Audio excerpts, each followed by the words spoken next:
Mastah D-Baters. We get different. Mark, Nick, and Cody. Let's go. John in the corner, all gas. Mark got a stat and a laugh. Nick break it down real clean. Cody come through with the heat. Hot takes on the table. Every week we label the champ. Crowd lean in when it gets wild. Hands up, you know we amp. Talk that talk. Bring that flame. Four big voices. Say the name. Mastah D-Baters. We get different. Mastah D-Baters. We stay lit. John, Mark, Nick, Cody. Run that room. Join the debate. Feel that boom. Mastah D-Baters. All right. Good evening. It's Tuesday. You know what that means. It's time for the number one debate show in the land. Welcome to episode 6 of Mastah D-Baters. That's Mark. Big Freeze will be here in a minute.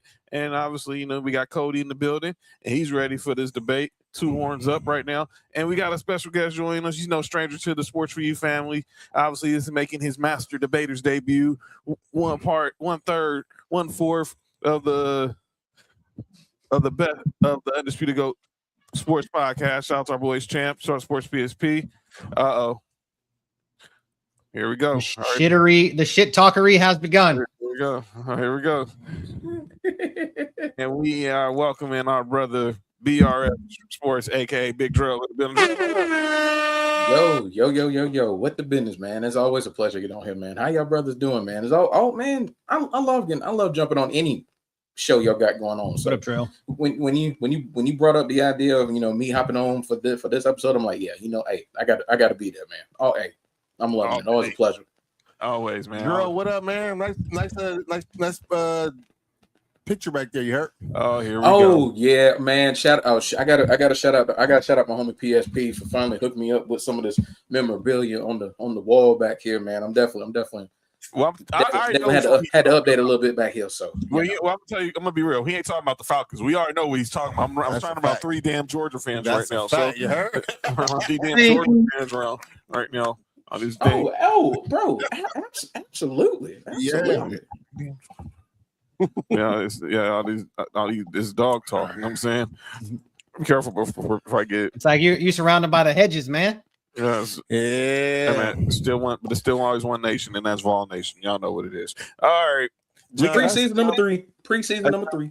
John, before we went further, that's the nasty ass checkerboard end zone y'all have. Don't hate it. It's classic. Don't hate it. I do appreciate the Stormtrooper jerseys. I do. As a Star Wars nerd, I appreciate the Stormtrooper jerseys, and that's about it. As good as I get, as much props as I'll give them because it's Star Wars related. Yeah, I hate it. It's all good. It's all gravy train. I mean, I get it. I get it. I mean, can't hate on the nation. It's all great. It's all gravy train. But we got a lot to talk about. Obviously, we continuing our 2-a-days. We're gonna talk some AFC, NFC South today. But we're gonna get to a couple of things before we get into today. We're gonna recap what's going on in the first week of the preseason. But let's start with the NBA.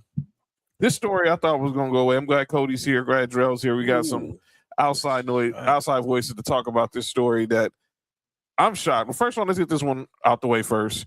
The latest on Kawhi Leonard. So this story, this being reported from Don Van Natta, Ramona Shelburne, Baxter Holmes, that according to the reports that the NBA has found no evidence showing Steve Ballmer funneled money through the sponsors to pay Kawhi Leonard to circumvent the salary cap. However, they said the NBA is investigating to see that the Clippers violate any leadership rules as in introducing Kawhi to aspiration or whatever. That's that. NBA spokesperson Mike Bass responded saying ESPN's article regarding the Clippers investigation, for which the NBA declined to cooperate, contains numerous and significant inaccuracies. The results in this matter will be made clear once the investigation is concluded. So once again, we hear a whole bunch of nothing. That's all that is. Nothing new, nothing changed. Everything is still the same. But it ain't the same in Lakerland. So Friday, I haven't got to talk to you about this, dude. I've been wanting to talk about this so much. So I talked about it Friday.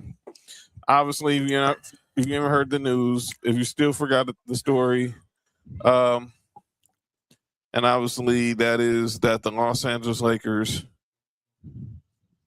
obviously sold again. If you missed the news last week, they were sold to right there to Josh Kushner and Bob Iger for $12.5 billion. Small chump change. So now, and I was talking to this with Mark on Friday. Everybody's ready to jump ship off the Lakers because they obviously know. For those who know, Josh Kushner is the brother of Jared Kushner, who's the son-in-law of the current president of the United States of America. So hold up, JoJo. But yeah, everyone believes now that since this dude is related to the president in some way, that this Y'all means gonna change your name to the Los Angeles 45-47s? pretty much. Come on now, get We're the out of here. We're the MAGA Lakers now. We're the MAGA Lakers. We're the MAGA Lakers. We're gonna make LA great again.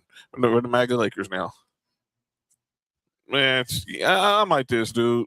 First of all, like I said, and y'all know if y'all believe y'all won't, but Josh Kushner is a Democrat. He has no relationship with the president. He don't believe in his policies. He didn't vote for him in any of the 3 elections he was in. His wife is the same way. We all know who Bob Iger is. Was the CEO of Disney, married to Willow Bay, who's now the dean of broadcast of journalism at USC. Y'all know her from Inside the NBA, from Inside Stuff fame.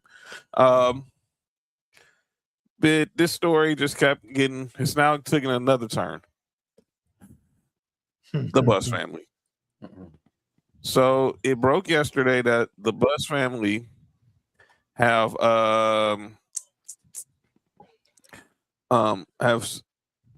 obviously decided to sell their remaining trust, which is 17.8% to the Iger Group as part of the ongoing investigation. So this was a statement from the Buss family released. We have decided to sell the remaining Buss family trust shares to the Bob Iger Group as part of an ongoing transaction. We love the Lakers fans, and will continue supporting Los Angeles, but it's time to use this opportunity to move and exit gracefully while we stand. Well, not so fast, my friend. Not so fast, in the words of the great Lee Corso. Jeannie Buss said, "I got the gavel. I'm not afraid to use it." This statement, and it's obviously the print is very small. I mean, if I'll bring it to this. I'll bring it to this backstage. But that is a statement from Jeannie Buss's lawyer, who, by the way, is the second cousin of Barbara Streisand, and is also Steve Ballmer's lawyer, attorney in this whole situation with Kawhi. So basically, she's basically saying that Jeannie Buss, basically back from 2017, when obviously she ousted her brothers, that she basically has the final say on, and she overrules everything, any vote. So she's been pretty much outvoted by her own siblings, and it's coming back it's stuff that's coming back to haunt her from obviously how she fired them back in the day, and then when she got rid of her older 2 brothers, Johnny and Jim, and then now with the sale to Mark Walter, her younger sister Janie and the 2 younger Buss brothers, Joey and Jesse, who were very prominent on the scouting department side, have been outed. Now it seemed like it is the 5 Buss siblings versus Jeannie. I want to get Cody's thoughts on this. I want to know, Coaster, from a legal standpoint, what do you see from this? And then give me your fans' perspective of it. I'm going to let you guys go first because I got a lot to say on this issue. Well, I mean, first off, poor Shams. Shams got thrown under the bus because of this shit. I got that audio from McAfee Show. We're going to play it. Keep on. Okay, poor Shams. I feel bad for him, for one, because he only was stating the facts. But anyway, so when it comes to Jeannie Buss, before, when I got out of law school, one of my first jobs was working in trusts. Trusts are messy as shit. They're the messiest shit on earth, and they make people fight over things that shouldn't be really fought over. And in this case, when I haven't read the trust, which you could probably find. It's probably easy to find, and I don't know where she's getting the actual veto power unless she's like the trustee. Well, if she's the trustee, then at the end of the day, yeah, she can do whatever the hell she wants. Well, she But is it could be written. She's the governor of this is the so she can still keep power and still be the governor. Yeah, yeah. So like if they have 15%, if they have 15% or more of the Lakers ownership, they can still run the Lakers day-to-day operations, right? Yes. And that's how it's written. That's what I heard. So what I'm saying is how she has the veto power over their votes is what's crazy to me. And all they needed was a majority vote. So 4 out of the 6 to be able to make this sell, but she has the ultimate in vote. So from a legal standpoint, this is going to get messy. This is going to turn into a legal battle unless somebody takes a big like payday off to the side. And I don't see that happening. But for a fan's perspective, man, Mark Walter, good for you, bro. Like you literally made a 25% profit. Like you literally bought it for $10 billion, turn around and flipped it for 12.5, 10 months later. I would love to be able to do some shit like that. That's absolutely the greatest sports business decision I think I've ever seen in my lifetime. Like literally. So you only had to handle them for 10 months from the time that it closed on the sale, and then you make 25%. I mean, yes, that doesn't sound like a lot, $2.5 billion, but $2.5 billion, that's with a B, everybody, a B. $2.5 billion is a lot. Yeah. And then, I mean, yes, and as you guys know, I'm a big Disney fan. Yes, Bob Iger did some really dumb shit when he was at Disney, but he wasn't the one that run them into the ground. Mm-hmm. He was the one they brought back after they got run into the ground to bring them back up. And his association with being a Lakers fan is he's from fucking like Minnesota, right? He's from New York. From Minnesota, huh? He's from New York. He grew up in New York. Okay. So he was a Packers fan, but he's always been around that area. Right. And he was a Clippers fan. And now he's out there and he's like, why? I'm a Clippers fan. Why can't I just be a Lakers fan? I'm in LA, for God's sake. So he spent most of his time out there anyway, all the time, because he's at Disney. That's where the headquarters were. So you watch the Lakers all the time. So for all the Lakers fans, I'm not a Lakers fan, and you guys know that I'm not a Lakers fan. But if this bothers you, you're not a real Lakers fan. Talk about it. I'm not even a fan of the team, but if this bothers you, you're not a real Lakers fan, and you can just turn all your purple and gold shit in. I said the same. Cody couldn't put it any better. Go ahead, Drill. Purple and gold don't even match. Just I've kept track of the story a little bit, trying to get little factoids from it, and just y'all actually like kind of like sitting down, kind of talking about it, analyzing a little bit from a definite outside fans perspective, because I'm definitely not a Lakers fan anyway. But at the same time, it's like I look at it from the standpoint of why wouldn't y'all want I understand the Buss family and just how synonymous it is with that organization, but at the same time, it's like new blood don't hurt. You know what I'm saying? A fresh face doesn't hurt. For the team to go in a different direction, just to kind of see what new ownership can do as far as bringing it back to its full glory and prominence of what the Lakers was, as far as like all the championships, just always just being in the hunt, just being around.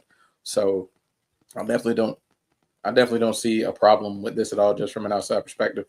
Yeah, and the legal side of it is just I'm definitely intrigued to see where this could go, as far as like the way y'all were talking about it with Jeannie Buss kind of still being that last kind of like, I guess if you want to say that stepping stone to really get over, as far as like completing the full on sale of it. I'm definitely intrigued to see where it goes, because it wouldn't shock me at all with a situation like this and the type of money that we're talking about. Yeah, like I say, within the next week or so, yeah.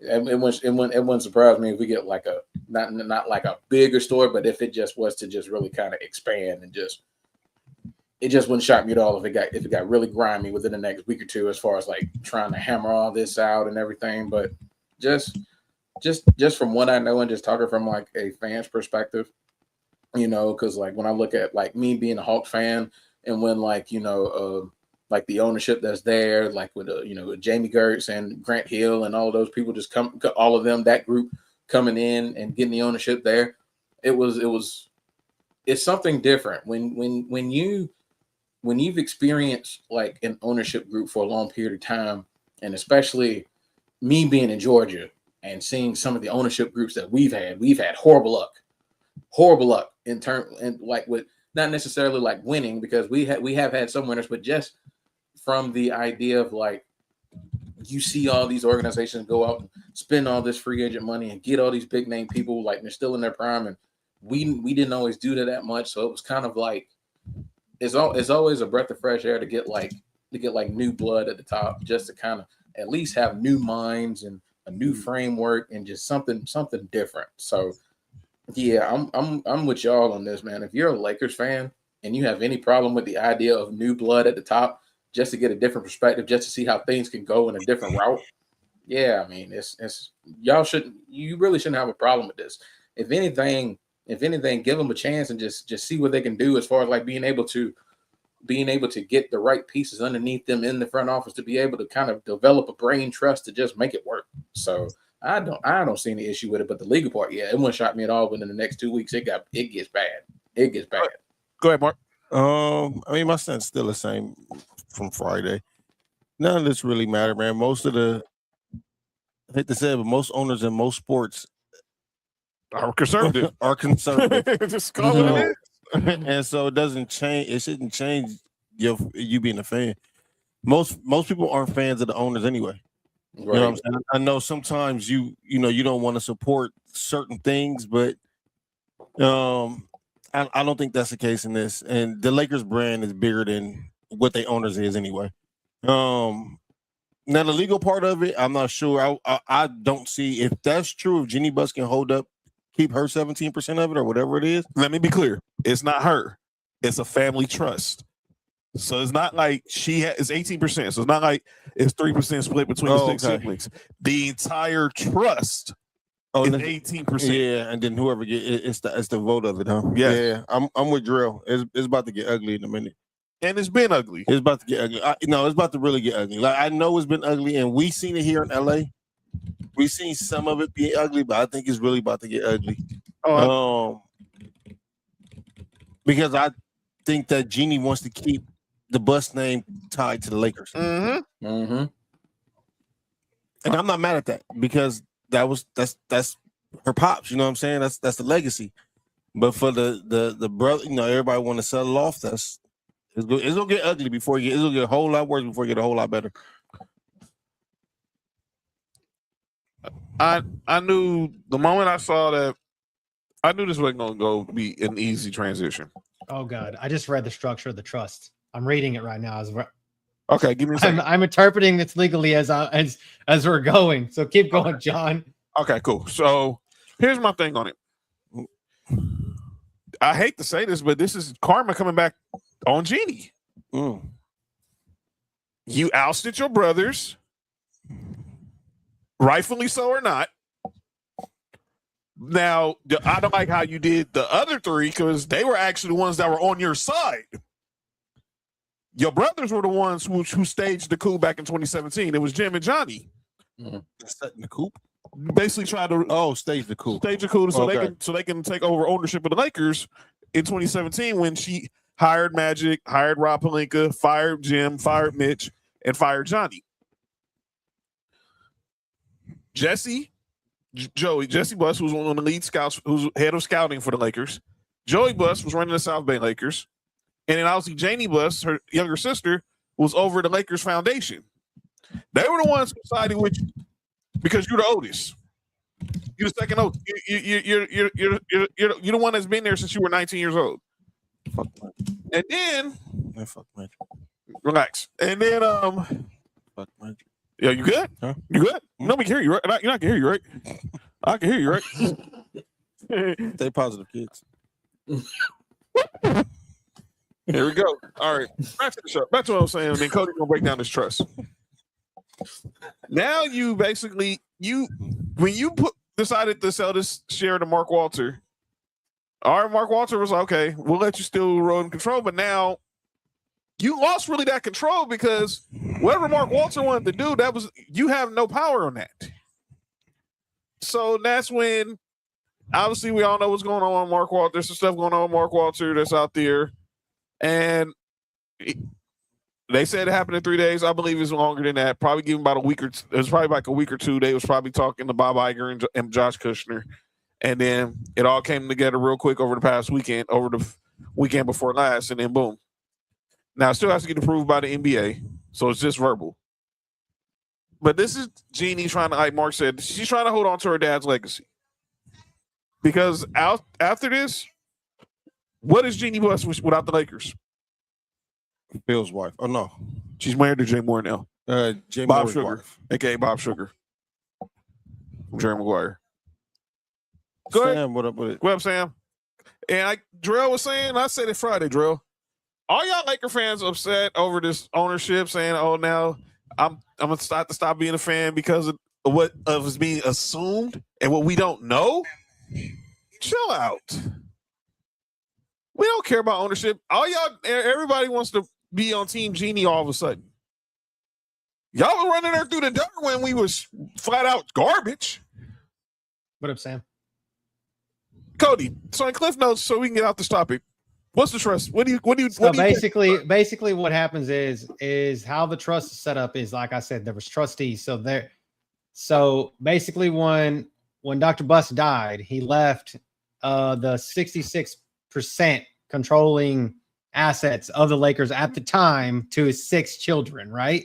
Uh-huh. Okay, which was like 11% per kid. And so, but they left only 3 co-trustees who were in charge of the trust. So basically, the Jeannie, Janie, and Joey are the 3 co-trustees of the trust, which those are the decision makers of what's going on. But specifically structured in the trust, there's language that says that Jeannie is the governor and sole decision maker.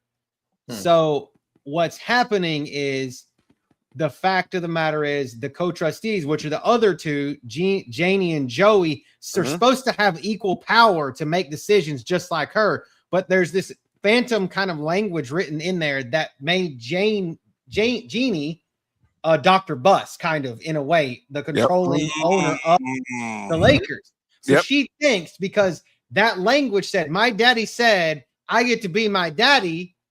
In so many words, I get to be my daddy and make all the decisions. Fuck what you guys have to say, and your decisions don't mean shit. So that's really what it is in so many words. And the other 4 of them, or other 5 of them, are going to say, okay, we have 2 of the other sole decision makers in our squad over here, and then the 3 other children that had a controlling stake. We can go take your ass to court and have a judge decide whether our 5 votes against your 1 controlling vote is which one is going to succeed. Yeah. I think so far, from the way I'm looking at this, she's going to crash and burn bad, because the whole coup thing, what John was talking about, where they tried to remove her before and she sued them and won. This isn't a coup. This shit is like a legitimate sale with the controlling vote of a majority of the siblings, 5-1. And they're going to be like, any judge is going to be like, no, unless this guy's a super Lakers fan and loves the Buss family. That's literally the only thing I think saving her, which it could totally be wrong. But at the end of the day, man, she's out of there. In my personal opinion, I think she's out. I think they're done. I think the Buss family, the bus for the Buss family is officially leaving Staples Center and is out of there. Me and Mark said that on Friday. Me and Mark said that on Friday. Boy, there's still a line from my homie Champ, boy. It's about to get ugly than the masterpiece sneakers. It's going to be. And I think they already hate one another. And this mudslinging is going to not get any better. It's going to get worse. Oh, it's definitely going to get worse. I said it then, and I stand by it. This is not going to end well, and Jeannie's not going to get her way this time. Money will bring out the worst in your family. Of course, it always does, Cody. Of course, yes. It always does. And real quick before we move on, to just to add a little something to it, like, and y'all were talking about it, like, regardless of, like, I guess when she ousted them, regardless of how justified she was in the move or not, they're not going to think about how justified you were in the move. They're looking at it like you screwed us over, so now we finna do something about it. Yeah. So, whoo, boy. It's about to get. It's about Man, It's about to get real ugly. listen, I done seen families fall apart for way less. Oh yeah, for, yeah. for $500, and we talking about millions and billions. It's about to get ugly. It's about to. I mean, get this value world they just changing sold. money. Just think they sold for $12.5 billion. The portion of it is $12.5 billion that they just sold for. So there's still a 17%, right? John, is what they still own. 18, 17.8, but 18. 18%. Okay, so you still say, what's another one? I mean, that's another like close to $3 billion or $2 billion They were saying that they're going to take off of this. They were saying that all the siblings to get $500 million each. Yep. And like you don't think her other 5 siblings, that's $250 million. I mean $2.5 billion. Yeah. Or times the other 4. So or $2 billion. You think that they're gonna not try to run you under the bus for $2 billion? They're gonna run the bus over you, back it up, run it over you again, back it up, run it over you again. They might try to kill you so they can get there. So they can get it's crazy. I'm telling you, trustees are crazy. Listening to some of these, listen at these numbers and these totals that y'all throwing out is like, I ain't seen that much money in my lifetime, and they just throwing it around and like damn, okay. It's insane. What up, Champ? It's insane. What up, Champ? What up, boy? But we gonna keep an eye on this story because this is not going nowhere. But I do want to play a couple of audio from it before we move on to the next topic. Hey, Ramona Shelburne, I got to shout out Ramona Shelburne. And can we change the Laker colors? Right. Good luck fighting that. Purple and gold don't really match. Good luck fighting that battle. Good luck fighting that battle, fam. They just need to they need to turn them to red. Oh no, I can't because I don't look like the Hawks logo. I was gonna make them look like Mickey Mouse. Yeah, make them look like Mickey Mouse, bro.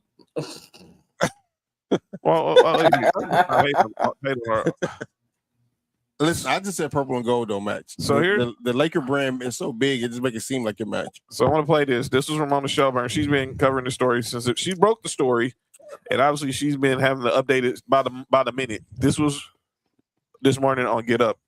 Well, when you say the Bus family decided to sell, we're really talking about 5 of the 6 Bus siblings, and they believe they have the right to do this because of what's called a tag-along provision in the original sale to Mark Walter, which is if Mark Walter ever decided to sell his shares, they had the option to tag along to the sale that he makes at the same valuation. Jeannie's point here is that they can't do anything without her. And she did not even vote in the family vote that took place on Monday morning. She just abstained. And she's her lawyers have pointed to a 2017 court ruling, court order in the previous case that she had against her older brothers that said the trust can't do anything without her say so, because this trust, which is what owns the shares of the Lakers, it's not held individually like each of the 6 siblings owns 3%. The family trust owns all 18% of the Lakers shares. So what does this mean now? What happens next? Where does it go from here? Well, let's point this out. Jeannie's lawyer sent a letter to the other 5 siblings' lawyers. Nothing has been filed in court yet. He's just reminding them, this is the court order. You can't do what you think you've done, okay? But I've covered a lot of these things before. Nothing really happens until you actually go to court. So now what we're doing is waiting for the response from the other 5 siblings. Will they respond in court or they respond to Jeannie's lawyer? Either way, there's going to be a lot of billable hours on both sides, but it sounds like we're heading for some sort of fight here. Right. And then I need to play this. I write these for a living, guys. Hey, Cody writes these for a living. I write these for a living. So I'm reading this shit again. Like I'm over here laughing at this because this is what I do every day, every freaking day. And then obviously, this came up today on Pat McAfee show, and Shams Brought to had you by legal debaters. they called Shams a liar.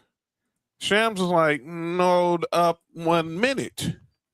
Wait, Pat McAfee called him a liar while he was on the show? No. Jeannie's lawyer. Oh, okay. So this was Shams standing behind his reporting on the Pat McAfee show. And I do have to say that letter included my name in it, and which I found interesting. And I just have to make it very clear. Like, I fully stand by my reporting. What I reported was that there was a majority vote, at least 4 of 6 necessary to be able to close a transfer as far as the tag along provision. And I had a statement from the Bus Family Trust. The first line of the statement from the lawyer said that I, quote, reported the 6 Bus siblings voted to sell. That key sentence right there is inaccurate. And so I fully stand by my reporting. I've handled every story with care, including stories with the Lakers as that statement continues. And I do have to say that letter included my. So that was that. Said, he told the attorneys, watch you call a liar. Why do they always get at Shams, man? Shams be on top of this stuff, man. Why do they always be getting on him? Because he's successful. That's it. Usually it He's comes not Waz. Because he's not Waz. That's why. Yeah. He's not white. He's not white. That's why. I'm just gonna be honest with you. I'm gonna throw that card out there. He's not white. No, he's not Waz. That's why. It is what it is. I'll throw that card out there as the white guy in this thing. So over the weekend, we had the Basketball Hall of Fame enshrinement ceremony. We had a loaded class this year. This is the class that went into the Naismith Basketball Hall of Fame. One person I can see that shouldn't be in there.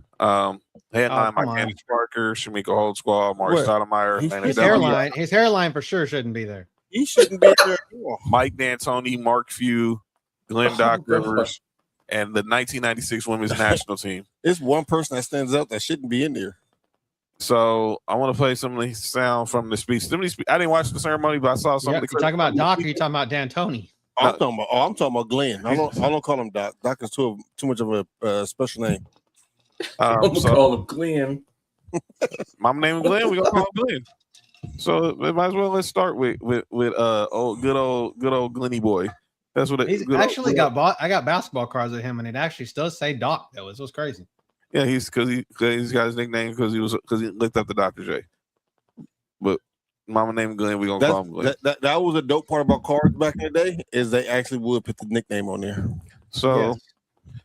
I'm not gonna be. I could be an easily just petty hater and just be like, I don't want to bring up this team again. But since this is probably the last time, hopefully ever hear their mouths ever again.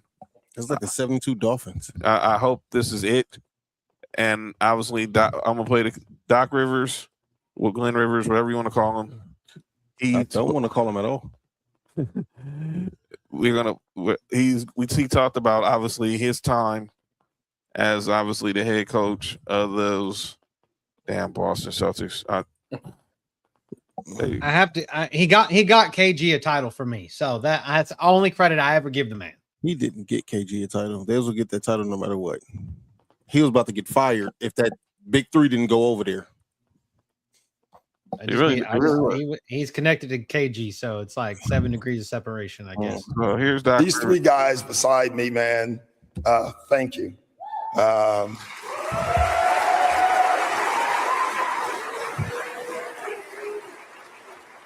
What made them great for me is you allowed me to coach you. You really did. You remember the tugboat trip we took? Tugboat. And Kevin wasn't real happy that it was 8 a.m. and we're getting on the tugboat. And I can't swear, which means I can't tell you anything that Kevin Garnett said. But you helped me lead an extraordinary group. And we had a great group. We had a group of characters, Rondo, Big Baby, Leon Poe. I mean, if I named the guys that we had on that team, and I needed a group to help with that group, and you guys are phenomenal for me, so thank you. the coaching staffs and members and front office guys, when we all get together, when you get that right as one, it's just an amazing thing. And we did that. That was game one. Seeing you three sitting here, man. When you win a title, and everyone in here who has won understands, it's like having a blood transfusion. And you are connected for the rest of your lives. You really are. And I want you guys to hear that and understand that. So thank you. That was Glenn Rivers. Hi. That was Glenn. That was He still got a job. no, he's unemployed. Good. Paul Pierce looked like he left his helmet out. Yo, Trell, relax. KG, I feel like KG wants to say "fuck you" the whole time, dude. Like I would. I just really feel like he does. Paul Pierce looked like he left his helmet at home. I would want to say it. All right, let me go to another coach who went into the Hall of Fame. Y'all gonna That have me was go Mike to hell D'Antoni. quick, bro. And Mike D'Antoni talks about, obviously, we know he coached the Rockets and the Lakers and the Knicks, but obviously we know his claim to fame was when he coached the Phoenix Suns. In Phoenix, we had incredible talent. Sean Marion, Quentin Richardson, Boris Diaw, Raja Bell, Joe Johnson, Grant Hill, and this guy, Amari Stoudemire. Man,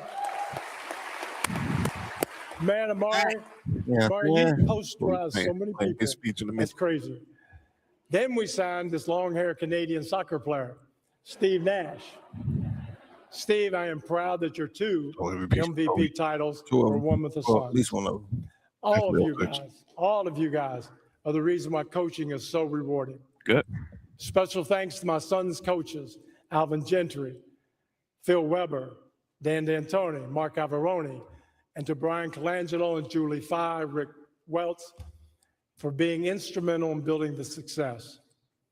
You know, it wasn't easy, but our players and coaches had the courage to embrace a different way of playing. And together, we influenced the game. Phoenix also gave me a lifelong friendship with this man, Jerry Colangelo. Jerry, for more than 20 years, you've been an advisor, friend. Thank you for your guidance and generosity and your remarkable ability to get us into Bianco's Pizzeria. I appreciate it. Also want to thank Jerry and Mike Krzyzewski for giving me the opportunity to coach with Team USA. You know, winning Olympic gold medals in 2008 and 2012, alongside some of the greatest players in the world and coaches in the world, He was assistant was on an the team. epic experience. Tonight we have a very large He was assistant on the contingent from the Phoenix Suns. He was assistant under Coach Thank K. you to Matt Coach K was the head and the coach. Suns In organization 2012. for your support. You have a special organization and a great city. All right. D'Antoni, that was Mike D'Antoni. I got partial respect for I like D'Antoni. I don't like the first coach that went in. He shouldn't have been in the Hall of Fame. I tried to find something from Mark Few, but there was really nothing out there for it really to talk about that was worth playing. I feel like the Basketball Hall of Fame just ain't it, man. Like I watched it and it just like there's no pomp and circumstance. Like I feel like out of the big three American sports, it's the worst. It is. Well, Cody, it's the worst because it's the Basketball Hall of Fame. It's the James Naismith Basketball Hall of Fame. It's It was not the NBA Hall of Fame. Yeah, every other sport have it's the NFL Hall of Fame. It's the MLB Hall. The MLB Hall. Yeah, I get it. I'm just saying, I just don't feel like it doesn't have the gravitas that it doesn't because they let people like Doc Rivers in. I mean, some of these dudes wouldn't be allowed in the parking lot if this was because it's the Naismith Basketball Hall of Fame. A lot of these guys are thinking they're lucky stars. That even though they might not have had the greatest NBA careers, their collegiate career, their international career, like shoots them right in. Yep. All right.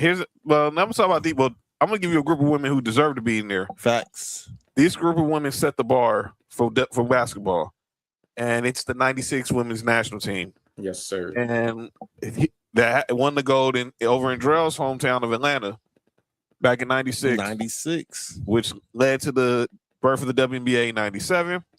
So we want to play some. This is from It's a bad pass, Asia. from Lisa Leslie, who was the lead spokesperson for Team USA. You see on this picture, there's Don Staley, there's Rebecca Lobo, there's Lisa Leslie, Cheryl Swoops, Coach Val. I forgot the name of the coach, and then obviously there's Teresa Edwards. And one. Here's number 9. You know, I think having the opportunity to represent our country was major for us. And we went 52-0 prior to getting to the Olympics. We played every country on their home soil, and we beat them. But before the Olympics began, one story, we actually were in Russia, playing in Russia, one of the trips Cheryl didn't make. But that's an inside joke, but Cheryl didn't make that trip. We were in Russia, it was freezing. We had our sweats on and we played. We were down by 30 at halftime. And I don't know if all of you guys remember this, but we were down by 30 and we huddled. We went into the locker room and Tara was like, just take it a little bit at a time. Like, don't be so overwhelmed with it.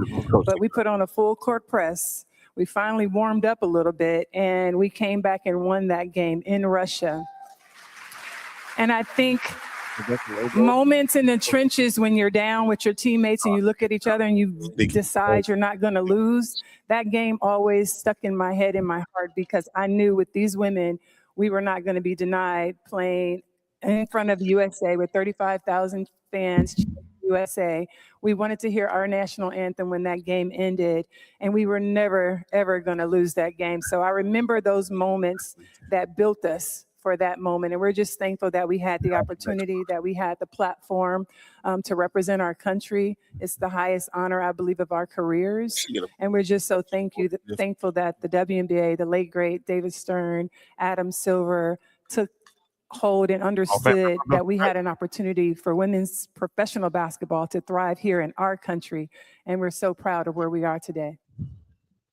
Without these women, there's no WNBA. Lisa Leslie. Y'all remember that. To my fine gentlemen, I had to do a little research, and I wanted to pull up some stats for y'all about the '96 U.S. Women's Olympic team, because I wanted to talk to the world out there and just remind them of how dominant they were through that entire stretch. And it goes a little something like this: that, like she mentioned, the pre-Olympic tour record, 52-0. That's insane. Crazy. And then they go through the Olympics, obviously undefeated. So that's 60-0, 10 months between pre-Olympics and Olympics. 60-0.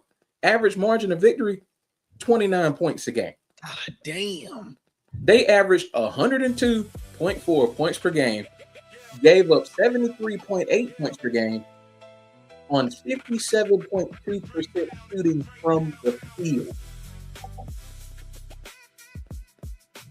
They are in the discussion as one of the greatest teams, men or women, ever assembled. Ever assembled. Just insane how good they were. Insane. That's insane. All right. Let's get to another of the inductees. We got, and obviously, this was, like I said, this was a dope class that went in. And let me go to one, and that was Amari Stoudemire. 2 clips I got from Stat. He talks about his 8 seasons. I'm gonna play this one. This was when it's talking about his 8 years in Phoenix. When I got to the NBA, I started learning the game. When you're a high school player, you're 6'10", you're athletic, coach like, yeah, go out there and play, you got it. And you just go out there and do what you know how to do. But when I got to the NBA, I started learning the game. All the players that was there before me, my veteran guys, Penny Hardaway, Tom Gugliotta, Stephon Marbury, these guys that were there my first year, I would ask these guys questions. And I'm the type of player that's going to ask executives questions also. I'm speaking to Eddie Johnson, who was a color commentator. I'm talking to the team security, Kevin Tucker. I'm hanging out with Scott Williams, these older veteran guys that would teach me how to be a professional and how to really live and form myself into a basketball player, but also into a professional. I happened to play 8 years in Phoenix, became a 5-time All-Star, and I faced some adversity once again. I averaged 37 points in the Western Conference Finals, my career is like taking off big time. And that knee The injury. following summer, I come back in training camp. We're trying to win a championship. Me, Steve, Sean, the guys, we're trying to win a championship. I go into training camp, and I get the news that I got to have a microfracture surgery. I had no idea what that even meant. At that time, microfracture surgery is it's called retirement. And so it was very difficult for me to deal with that because I was on a trajectory to be on the path to be with the greats. And I had to sit out a full year, and it was excruciating pain to recover from that. And I'm hearing all the news. Stoudemire, he may not be the same. It's over for him, and this and that. So once again, perseverance stepped in. I followed the training staff. Most of the medical and training staff is here tonight. I followed their leadership. I trained perfectly. I did everything I could do to get back to 100%. I came back, first team All-NBA, played all 82 games, and we took off from there. That was the Steve Duncan too. Yeah, that was the Steve Duncan. He averaged 37. After having such a brilliant time and a great moment in history in Phoenix, playing under Coach Mike D'Antoni with the 7 seconds or less offense, we had so much fun. We changed the game. The game was so easy for us. We happened to adapt to the strategy of Mike D'Antoni. We started playing positionless basketball, and we just went off. And we went off to the races. Stat was the dude, man. Stat was that dude, man. That was that dude. I loved Maury Stoudemire. Like I said, I'm a Rockets fan, and I had a poster of that dude. I'm like posterizing somebody else on my wall, right next to Yao Ming and T-Mac. So I was like, my friends would come over and be like, "The fuck you got a Maury Stoudemire?" I'm like, "Shut the fuck up! Shut up! Shut up! Don't disrespect him! Shut up!" All right, let's go to Candace Parker. Candace Parker. Well, first of all, I need to play this part. Hey, Mark, you gotta hear this part, dog. Before I play Candace Parker's real speech, she made a reference that I think everyone was expecting. Wondering was she going to reference, and she only did it the way she could. Eating pussy. No. You can say it hints at that. Oh, licking box. Quarter 4 changed teams, both literally and figuratively. Yeah.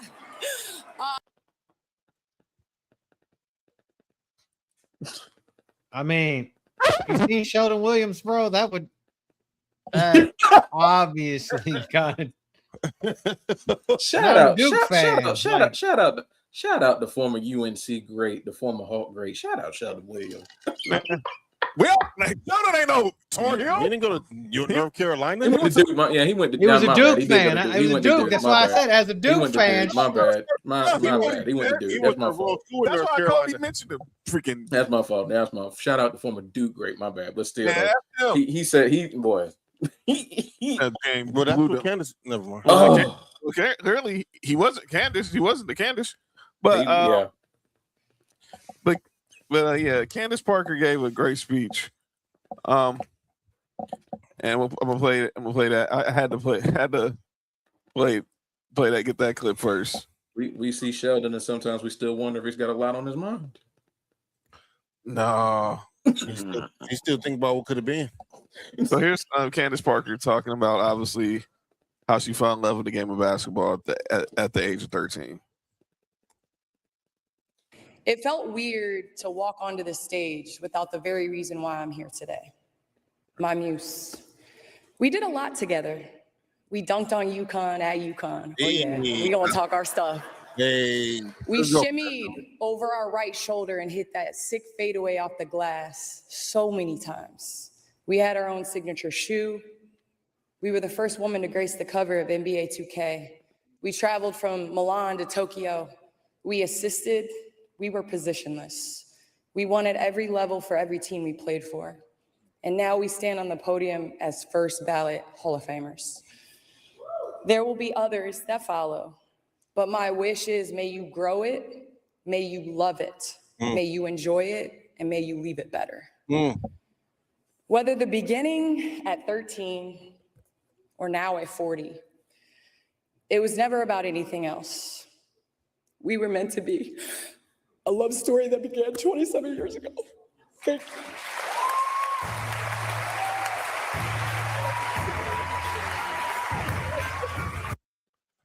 That's how she closed out her speech.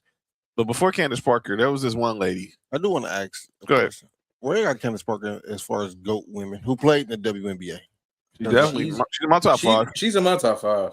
Because Top five for sure. I think I'm not gonna just say GOAT of all time. No, she's not. NBA, WNBA players. Well, one of the GOAT was sitting was one of her presenters. That's what we just didn't mention. We mentioned her. She was sitting there as one of her presenters. That was Shirley Miller. But before Candace, that's for sure the GOAT of women's basketball. Oh yeah. And by the way, she had a dope line where she said she came in with We a didn't GOAT. play the WNBA, right? No. No, Cheryl didn't play. She didn't play in the W. She coached. She coached. Yeah, she was just might have been the greatest woman who ever touched. Oh no, I know. But like greatest women's basketball player of all time is Cheryl Miller for sure. But I was just saying, I was like, I thought we were talking about specifically of WNBA. Yeah, no, she had already stopped playing by the time the WNBA started. Yeah, so. I would have. Asia Wilson's already my goal.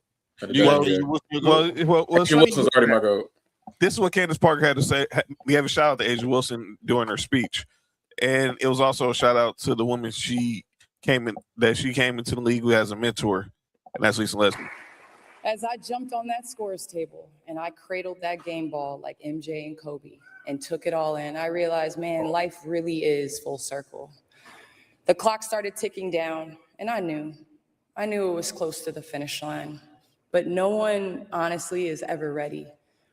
Full circle. I came in as a rookie with Lisa Leslie and her greatness, unknowing how time has wings. And I got to pass the torch to a GOAT in Asia Wilson on my way out.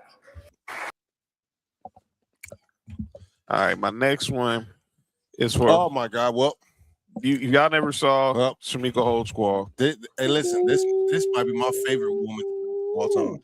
Y'all never saw. When she was at Tennessee, she was cold. And her speech, she was cold. She was at Tennessee. Again, shout out to Pat Summitt, man. Rest in peace, man. Fuck Gino Real. So I'm team Pat Summitt over here, yeah. So here's what Shamika Holds. Let me give y'all Shamika Holdsquall's speech talking about growing up in those Queens projects, and obviously where they would say girls couldn't play basketball. Before all of this, there was Astoria Houses in Queens, New York. Astoria. Right. I want to thank the young men from Astoria Houses and the Boys and Girls Club on 21st Street, because without them, I might not be standing here today. When I was growing up, girls were not allowed to play at the club. They told us arts and crafts were for us. But those young men saw something in me, advocated for me, and made sure I had a place on that court. I will never forget Ron Artest, now known as Meta World Peace, telling everyone, anyone tries to hurt, I'm knocking you out. But that was protection, that was respect, and that was belief. But before the world knew my name, they made sure I belonged. From that point on, my basketball journey always felt anointed. I was surrounded by greatness, by people who protected me and believed in me. I remember watching Speedy Claxton play at Elmcore, the rhythm, the confidence, the energy. That was New York basketball. Then in high school, I found myself on the court with Lamar Odom. Watching Lamar, I quickly realized that I needed to elevate my game. I had to make my inside-out crossover a little smoother. Being around greatness at a young age demanded greatness from me. I've never heard that before. I've never heard it before. Why? Like, I've been following this woman since I was a kid. I never heard her the New York come out. I've never heard the New York accent until just now. That's Queens. Queens crossover. Queens in the building. Yeah. Queens was in the building just now. Yeah, I heard it. Queens get the money. So shout out. I thought for the longest time in terms of women's college basketball, I thought for the longest time no one was ever going to pass her in terms of just how good she was. Yeah, how good But then once Pat Summitt left Tennessee and then Gino Auriemma practically got the free ride to basically dominate women's college basketball, he just produced all these freaking beasts. Well, yeah, we can. That's another debate for another day. But I feel like Maya Moore might be the best player that came out of UConn. I think she is too. Speaking about another walking bucket, Elena Deladon. Oh, she's a hooper. The first woman to go 50, 40, 90 in the WNBA. She's in my top 5 WNBA players of all time. I stand by it. I'm not mad at that. Basketball, you gave me confidence. You gave me purpose. You gave me friendships that will last far beyond the game. You gave me a platform to leave this game a little better than when I found it. But maybe your greatest gift was teaching me to recognize greatness in places where no scoreboard exists. Tonight is an incredible honor and one I'll cherish forever. But tomorrow, the lights will fade. We'll trade our formal clothes for athleisure. The speeches will be over, and life will return to a beautiful, ordinary day. And after everything basketball has given me, I think that's my favorite part. Because somewhere along the way, I learned that life's greatest moments aren't celebrated in the standing ovations, but in the people waiting for you when the applause ends. Basketball, you gave me confidence. That was a walking bucket. So congratulations to all those who went into the Hall of Fame this past weekend. Except Glenn Rivers.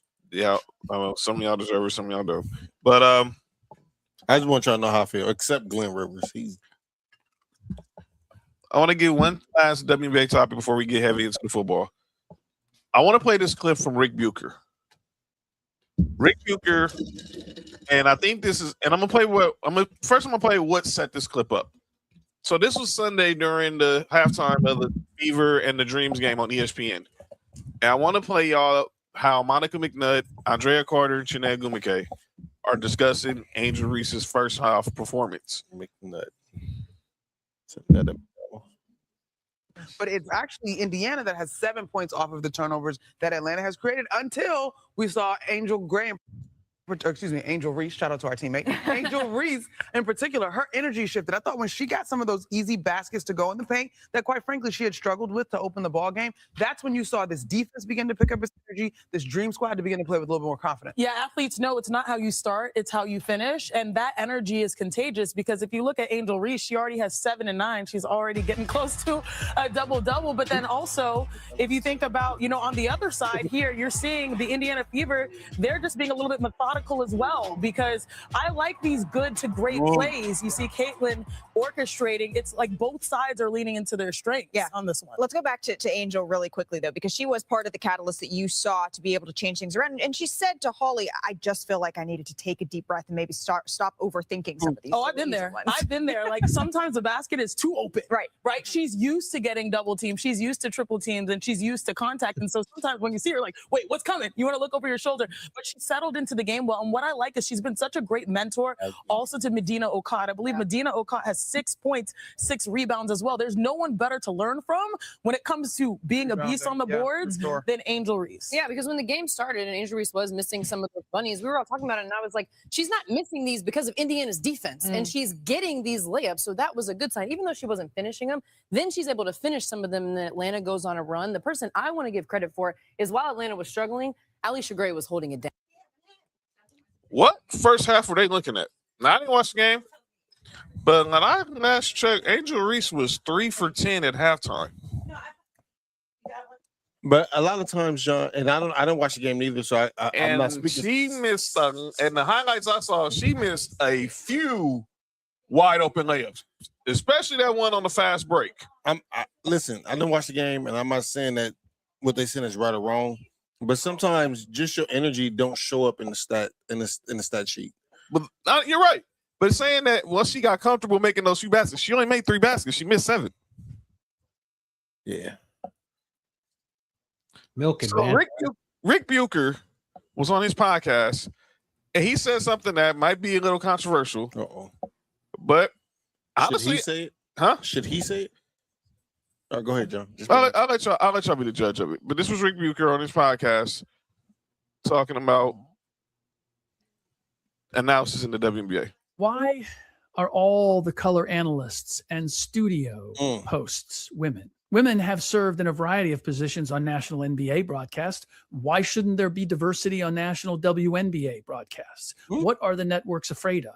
The only males you will find on a national broadcast now are young up-and-comers doing play-by-play. Is the WNBA not worthy of being discussed and dissected by a variety of voices and perspectives in the same way the NBA is? There are some smart basketball savvy women, both in the studio and the broadcast booth, but I don't hear a whole lot of differing opinion or debate. It all comes off as safe and monotone and cookie cutter, especially when it comes to controversial topics. All of it feels like a girls' club, the media protecting the league from real scrutiny or critique. I'll ask again, what are they afraid of? Why are all the color analysts and studio? So Rick Bucher is wondering, as Nick Freeze gets settled in a second. Who made that shot? I think it was Ryan Howard. That why is it that we don't have any male color analysts in studio and on games, but we have them when it comes to the women? Color, I didn't say color. Relax. Yes, it is. Drill. You can't hear your headphones again. But Drill, somebody excited to see you, Drill. Hey, we can hear it. We can hear Nicholas. Biggin, that my homie was happening. He said, "That's my homie. What's happening? What's happening? What it do? What it do? Man, another day in life, bro. Can't complain, Big Nick boy. Always good to see you. You ever talk about these damn Falcons? Huh? Are you okay? Trust me, we gonna get that. We are definitely going to get to that. We'll save that for this next hour. Love, Shade. But that's what Rick Bucher was saying. He's talking about me. I need two more assists by Ryan Howard. So she gets 2 more assists. You need to let me know, John. Oh, she's not about to get that. It's 40 seconds left. Game over. I ain't even watch the game. I ain't know we were putting it on Vegas like that. Becky Hammond got ejected in the first half. I did see that. Jake Baby's on the race. Yo, you good? Well, there goes that one. Damn. But anyway, take my hand. Hi, Sonny. What up, Sonny? Wait, where? When you started already? At Taco Bell, yeah. What days you work on? Because I'm coming to ask for the shift leader. Oh, because I'm about to start some trouble. That's hate. Going to bed, and I'm walking out there with a Mexican pizza. Wait, what does that shirt say? That's us. Oh, the title? Oh, wait, was John the one holding the mic? Shut up. Oh, damn. John the only one holding this mic. You sure about that? Wait, what is wrong with him? He's tripping, huh? What up, Shade? Nuclear on. All right. But what did y'all make of what Rick Bucher said, Cody? I don't disagree, but I don't know who's qualified. I don't disagree with the premise with what he says. At first, because the way he said it, though, it literally sounds like he said colored analysts at first. So, like, I think we need to make sure that we do know that that's not what he said. Color analyst is what we're talking about. Exactly. So color commentary, but I agree with. It does sound kind of like listening to them talk. It does kind of sound cookie cutter and boring, but I don't know who's qualified. I mean, because I think if you put like an NBA player or an ex-NBA player out there that gave this commentary, that person would get bashed because they would be like a woman hater. You know what I mean? Like if they said something bad about them, they get their ass handed to them as being a woman hater. Or it's women's basketball, it's not men's basketball, or some shit like that. So I don't want to be handed ass. It's okay to go up, but it's not okay to go down. You know what I mean? Like it's okay to talk shit up, but not okay to talk shit down, I guess, in so many ways. So I guess can you go get I just don't think there's anybody qualified. Because he didn't know that's the exact. All right. No, I'm concentrating. Okay. Darrell, what'd you think? Yeah, I'm with Cody on this. It's like it's one of those where it's like I feel where Rick Bucher's coming from. I definitely do because when you look at sports like in general, you have women in all facets of sports, whether it's football, baseball, men's basketball, like you have them everywhere. So it's kind of like I kind of get where he's coming from, but yeah, I'm with Cody. Like, is there anybody out there that can really go out there and give an honest opinion without sounding like they're punching down too much. Is there somebody out there that can really do that? And I don't think there's really. I haven't seen anybody out there that can. I don't think there's nobody out there. So I'm kind of with Cody on that. Tag me in, coach. Go ahead. Oh no, I was talking to Nick. Yo, you good? Nope. No. The tomfoolery is in full effect. Mark, just relax, dog. What up, Sonya? All right. What you make of? Did you hear what Rebuker said, Nick? What did he say? He basically saying like, why can't we have men as color analysts on WNBA games like the way women are on NBA games? Because men can't say nothing negative about women. Yeah. But we only see the men, the good men who are up and comers like Noah Eagle, Ryan Rucco, who do play by play. I think it's kind of like what Mark said, because look, you gotta think about it like this. If you start going too crazy with the analyzing of the game and all that is going on, and not like that, it's so scandalous what's going on with the WNBA right now, because the league is at its best right now as far as like talent, media attention and everything like that. But there's a certain group of people, every time they get involved in something, they shift it to something so negative. But it comes with the territory. You feel what I'm saying? The NBA had to deal with it throughout the time when Bird and Magic was there.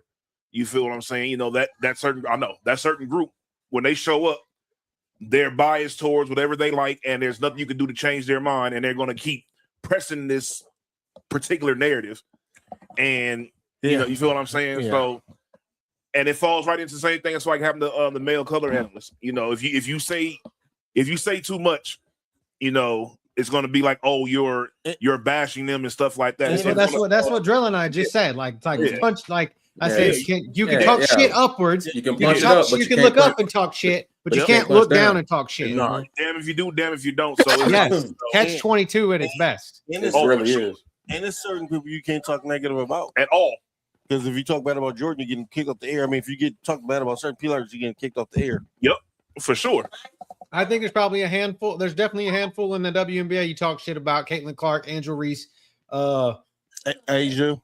Well, I mean, yeah. If you talk shit about Asia Wilson, it's probably because she actually did something bad at that moment in time. Or you're a fan of Caitlin Clark and trying to push the narrative that Caitlin Clark is the best player in the league when she's not. Even close. I mean, I don't want to say even close, but she's definitely not. She's not even the best player on her team. But we'll talk about that later. I do want to say that's another conversation. I agree. Me and John was talking about this. Indiana has been playing at a WNBA record pace for the past 7 seconds or less. Like, I know. Yeah, they've been going crazy. Dog, I watch a lot of WNBA games this year, and here's the thing, and I keep saying this every time I have to criticize this person unnecessarily because of her fan base, but I enjoy watching Caitlin Clark play. The last game when Angel Reese, I don't know what the hell she was thinking when she missed that layup, like she always does. Yeah, Lord, please work that off season. What? The mic and drill, please. Yes. The mic and drill. She been working on the mic and drill. No, she hasn't. That's what she no, me no, no, she hasn't. Mark, No, she hasn't. No, she has not. That's what I mean about. No. She's not working on nothing. But but it's not just her. It's a league-wide thing about missing layups. I was just watching. Yeah. We was watching game today. I seen like 3 missed layups. You want to know? You want to know why?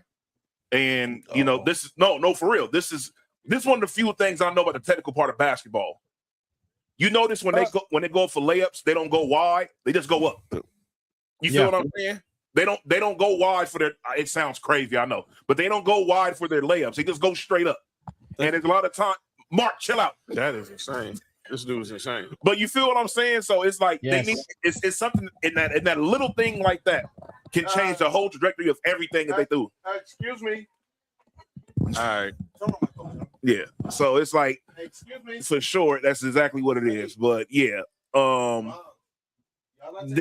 can't believe that the WNBA is at this point, and I love it, and I hate it at the same time because there's so much negativity that comes with it. But that's the nature of the beast. You feel what I'm saying? You can't have the good without the bad. Exactly. Hey, look, all pub is good pub, good or bad. at this point, especially at the point they are in their existence. Is everybody all right? Actually, this dude, he the one with the problem. But but Caitlin Clark definitely second best player on our team. And the back to what I said about that game. If you watch that entire game, Aaliyah Boston and Kelsey Mitchell, they did not play too well in the first half. Caitlin played okay. She had an excellent third quarter, and she completely disappeared during the fourth and overtime. I don't know what the hell happened, but she's so lucky that she has Aaliyah Boston and Kelsey Mitchell, who absolutely start going crazy in the fourth quarter and overtime. Kelsey Mitchell had 29 out. And the thing about the Indiana Fever, which a lot of fans tend to forget sometimes, is like when we get the playoff time, and when we get the when you're playing up against really, really good defense, they know how to attack the Indiana Fever backcourt. They know the key to get them off that game. There's because people want to defend Clark. Well, it's not a lot of people. Why does Caitlin Clark get the kind of defense that she gets and not everybody else? It's because they know she's not the greatest dribbler in the world, and you can make her turn the ball over. That's why they play That's why they play defense on her the way they do. If you blitz her, she as a Hawk fan reminds me a lot of Trae Young. Reminds me a lot of Trae Young, because it's like he's got some handle. He can't handle the ball, but if you get up on him, he can give you a 6, 7, 8 turnover night, and she's the exact same way. So when it gets late in the season and it gets to the playoffs, that's why I don't think the Fever's going to win a championship, because the good defenses are going to know how to attack them. So it's different when you got to play these teams back to back, and that's crazy. Exactly. When you're seeing Atlanta's defense, when you're seeing Golden State's defense, when you're seeing Vegas's defense, it's a whole different ball game. Atlanta is a very good team. Yes, as a very good team. Yes, they are very good, and see, that's the thing about Angel Reese that pisses me off. Even with Bam Mallory, she had a good game today, and it's like, damn, like, why can't you have these type of games more? And the thing is, you have these games against like some of the best players in your position, but it's like I feel like you play down sometimes, or either the pressure you playing against Caitlin Clark gets to your head too much, and you fuck your game off. But there's certain nights where she looks like they actually run the offense through her, and it's crazy. There are certain nights she looks like a top 5 player in the whole damn league. And then there's a night you see that she gets a fever. Well, her at her best, you can run your offense through her. Yeah, she's got to make them. She's a really good She's a really good passer. And she's a good decision maker.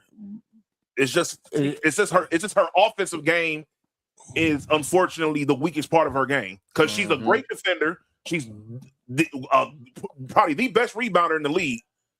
You feel what I'm saying? So even without the me-bound, she's still one of the best rebounders in the league. So it's like, she needs to work on that part of her game like extensively. Like I don't know if it's gonna get any better. I think it might just it needs to be effort. I'm gonna be honest with you. What she need to do, and this is about to sound crazy, is go to a high school practice and let the coaches with the brooms, foul her and get her used to contact while she's making layups, because that's what she's going through, and that's what she's missing. And that helps her and she gets blocked a lot behind that. And then sometimes just slow down. In her mind, I think she's trying to go too fast. Yes, for me with her, it's a footwork. It's a footwork thing.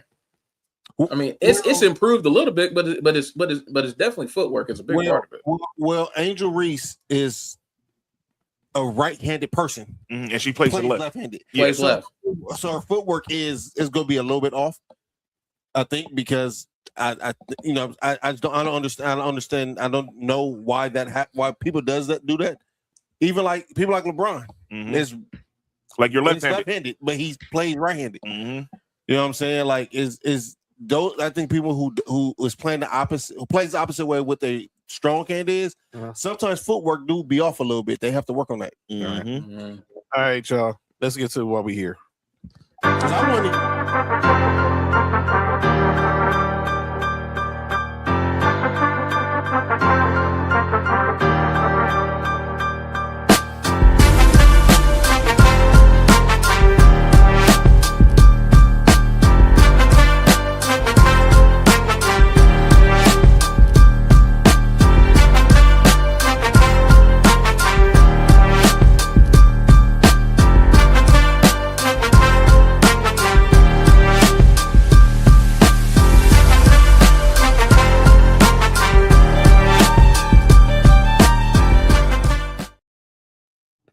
All right, y'all.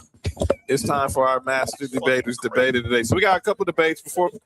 We'll do a pre-debate before we get into the main event. Nick wanted to ask this question. So there's this debate that came up in our group chat. Excuse me. Mm-hmm. And the question was asked this: who would be the better player if they were 6'8"? Kyrie Irving, or Chris Paul? I didn't even know why this was even a debate, personally. Mm-hmm. Because if you're giving Kyrie Irving another 8 inches, pause. Cool. Hey, yo. That's only all. Never mind. Never mind. I was gonna make only John's joke there, but I'll let that one just go fly on out of town. Wait a minute. You are out of. Everybody's out of pocket here. I didn't do nothing. It's your debate. They said, Hey, Nessa, don't ask that question. You know the answer already. Don't ask that question. All right, Nessa. Don't ask that question, Nessa. Lord have mercy. Lord have mercy. Lord have mercy. Yeah, Nick. Great mind think alike. Yeah, that was crazy. So whatever. Yeah. Kyrie. You got Kyrie? I don't have Kyrie Irving. I don't either. I have Chris Paul. I have Chris Paul. Chris Paul wins this. Chris Paul will be better at 6'8". and for me, it's solely from the standpoint at his peak. He's the two-way player of the two. It's Chris Paul. He's the two-way player of the two. Okay, I see you. I see you there. I see you there. He was a better defender in this period than Kyrie. Mm-hmm. That was the deciding factor for me, because my thing is, I know Kyrie's offensive game is better. Yes. But let's not act like Chris Paul's offensive game is trash. No, I'm not saying it wasn't you trash. feel what I'm saying? No, it wasn't trash. A 6'8" Kyrie Irving is Tracy McGrady. I don't think that. Who do you think is 6'8"? He's closer to Kobe.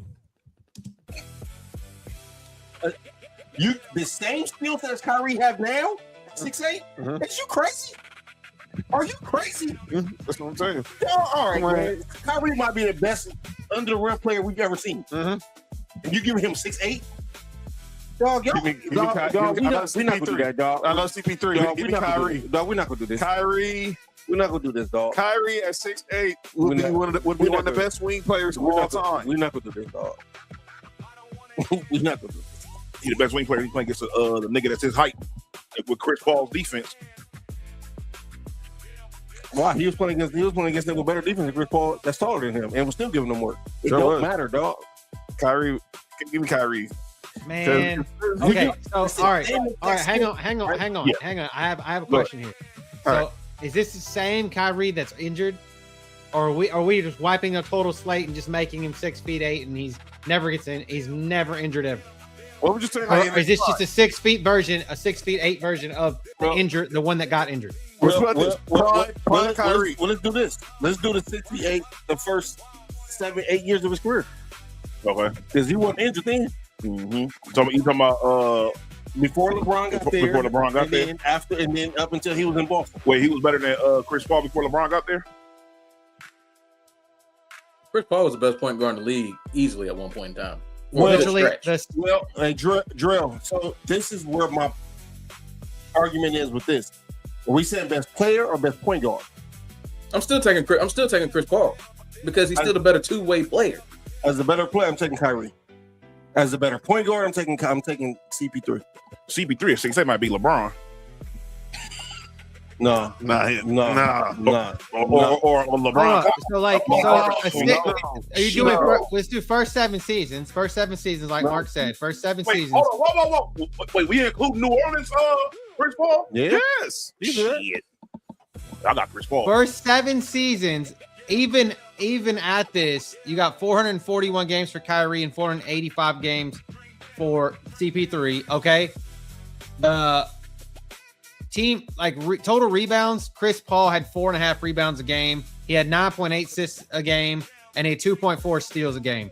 Mm-hmm. And Kyrie outdid him at points per game at 22 points a game versus 18.8 points a game. I still think I'm taking Chris Paul because if he's still got that same defense, I want him as a defender. I'll take the defender, and I will close your 22 points and a half. 22 points. Y'all do know steals don't make you a good defender, though. I know that. Allen Iverson and Steph Curry led the league in steals. Yeah, but they wouldn't get all NBA, all defensive first teams like he I'm was. not saying they are, but what I'm saying is I think Kyrie. I think Kyrie.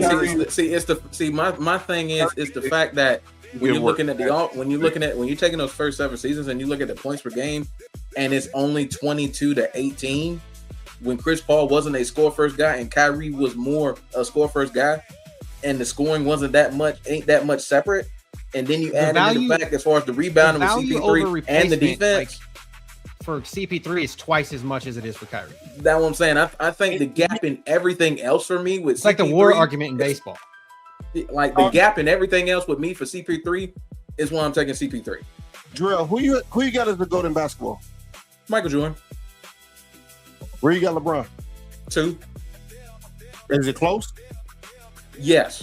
Okay. Because to me, it's close. It's close. Some people make you think like it's not close. No, it's close. It's close. And to me, it's the same thing.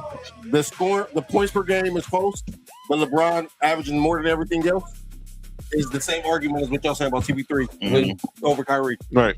But for some odd reason, Jordan has the advantage over.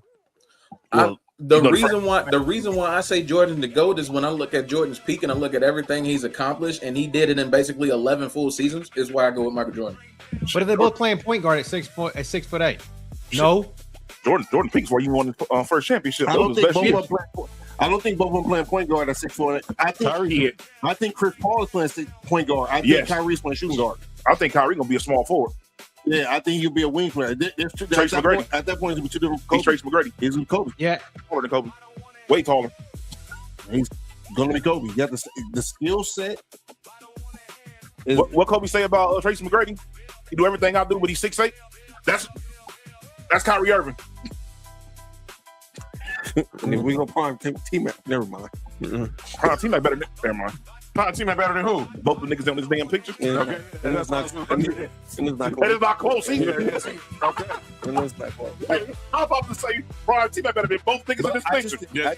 And I like T-Mac, but I think Kyrie's skill set is closer to Kobe's than this T-Mac. I agree with that. Yeah. So So basically he'll be a mix between Kobe and T-Mac. So he'll be Paul George, but better Paul George. He'll be Paul George with Kobe's mindset. No, he'll be Paul George. He'll be Kyrie Irving. He's better. Kyrie Irving better Paul George. Never mind. All right, let's get to football. I've never heard you guys milk a Duke guy that much. Can I clip this? Hey Cody, he didn't go to Duke. Hey Kobe, he was at Duke as long as we was. hey, he still went to Duke, so that's all that matters. Hey, Cody, I'm gonna be honest with you. There's an exception to every rule. That might be the Kyrie went to intercession. That might be the most biased when it comes to intercession. Him and Grant Hill. Grant Hill, and Jay Will. Yeah, it might be the most biased. I would say I would be with come to Duke players. All right, fuck Jay Will too. Let's get to this debate. I hear my Duke was crazy. Yeah, insane. We got the NFC and AFC South to talk about, and we're gonna talk about quarterbacks. The South got something to say. They do. We should have had that clip ready. Shout out to Andre. But I should change hip hop. Talk about that later, huh? Ain't been the same thing. Still Atlanta still running straight. Yep. That's something. That's a conversation for another day. Folks want to admit that, but we'll get that. Hey, Drew, the trap music scene still has a strong chokehold on not just absolutely. But it's not just trap. It's Atlanta music in general. But it's Atlanta music, period, though. Yeah, they got it in a chokehold. Yeah, they even got pop artists doing it, but it's a whole different story. Whole different day. So here we go. So Cody got this graphic here, and Kendrick. Talking about the QB ones in the AFC and NFC South. So we're going with our guest Drill here. We're gonna start in the NFC South, and we got to start with his team. This is a terrible quarterback. Who is the best quarterback in this division? We gonna answer the question, but Drill. These are last year's numbers, by the way. These are. And I actually made sure I checked them correctly this time, so there shouldn't be any errors. Anybody finds an error, let me know. No disrespect, but you might have the worst quarterback in all the South. Which one? Well, I mean, when you have when you have two quarterbacks, you have no quarterback. So I mean, That's right. I'm just There saying, you go. That's the That's old right. saying. That's right. And people got to remember that Daniel Jones didn't finish the season. Tyler Shuck didn't start the season, and Penis Meister did not finish the season. What did you say, Cody? What did you just call him now? The Phoenix Meister. The Penis Meister. Okay. Nigga, what? Hey man. I'll say this about Michael Penix. I personally do still think he has the most upside of any quarterback in the division if he can stay on the field and play well. But that's a whole nother conversation. I understand the upside if he can actually like. You know what I'm saying? If he's, I feel like our team has the most upside if he's the starter. I mean, for me, it's easy because I know they're trying to be all like, well, Tua is the veteran and all that, but I feel like Penix should ultimately start. I mean, it should be him. Hey, Drill, when I said you had the starting quarterback in the division, that's who I meant was Tua. Yeah, most definitely. When I heard we signed him, I'm like, what the hell are we doing? But best quarterback by default for me is Baker. It's got to be Baker. Yeah, for sure. But I am liking what I've seen lately out of Bryce. I'm really starting to like what I'm seeing out of Bryce, and I appreciate what Tyler Shuck did when he came in and he became the starter for the Saints. And it's like, and I've already talked about the Falcons. I feel like the upside is with Michael Penix. It's not with Tua. I mean, it's that one shot of him with the finger point at Tua. It's like the new meme of the summer. Summer, the millennium. You for a long time. Yeah, but yeah, I think off of default and the way he looked the first half of the season before Tampa really went in that rut, but he was still, yeah. It's for me, it's Baker, the best quarterback in NFC South, but Bryce Young is like Bryce Young nipping at it, but it's Baker Mayfield. All right, let's talk about the Saints. What was your thoughts on Tyler Shuck after he came in for relief? For who did start? Spencer Rattler. It was Spencer Rattler. It was Spencer Rattler before he took over. Blake Griffin twin. Basically, yeah, his little midget twin. I thought he was Patrick Mahomes playing in a Hallmark film about Bo Nix or some shit. So. I thought that was a left-handed. Spencer Rattler is Patrick Mahomes under the influence. That's all it is. But that's a whole nother conversation. Hey, didn't he beat somebody's team here? I had to, Nessa, because the Falcons haven't decided who their quarterback's going to be. That's what I'm saying. We don't have a starter. Our starter's not established yet, so they both have to be on the list. Oh yeah, I forgot who your coach is, Kevin Stefanski, and he ain't never known who his starter is at quarterback going to be for like the last fucking decade. If he's smart, if Penix is healthy, you start Michael Penix and just keep it pushing. I do like what Tyler Shuck did when he became the starter. I like his deep ball. I like his ability to move in the pocket. I like his escapability. Like he showed me a lot more than I thought he really was going to. Because like I remember that combine performance and it was god awful. So the fact that he was really able to get out there and really display his talent is definitely a testament to him. I really like what he did. I like what the Saints did in the offseason trying to build around him. I mean, they lock up Chris Olave and then you bring in Jordan Tyson, you bring in Oscar Delp. I mean, they did a lot.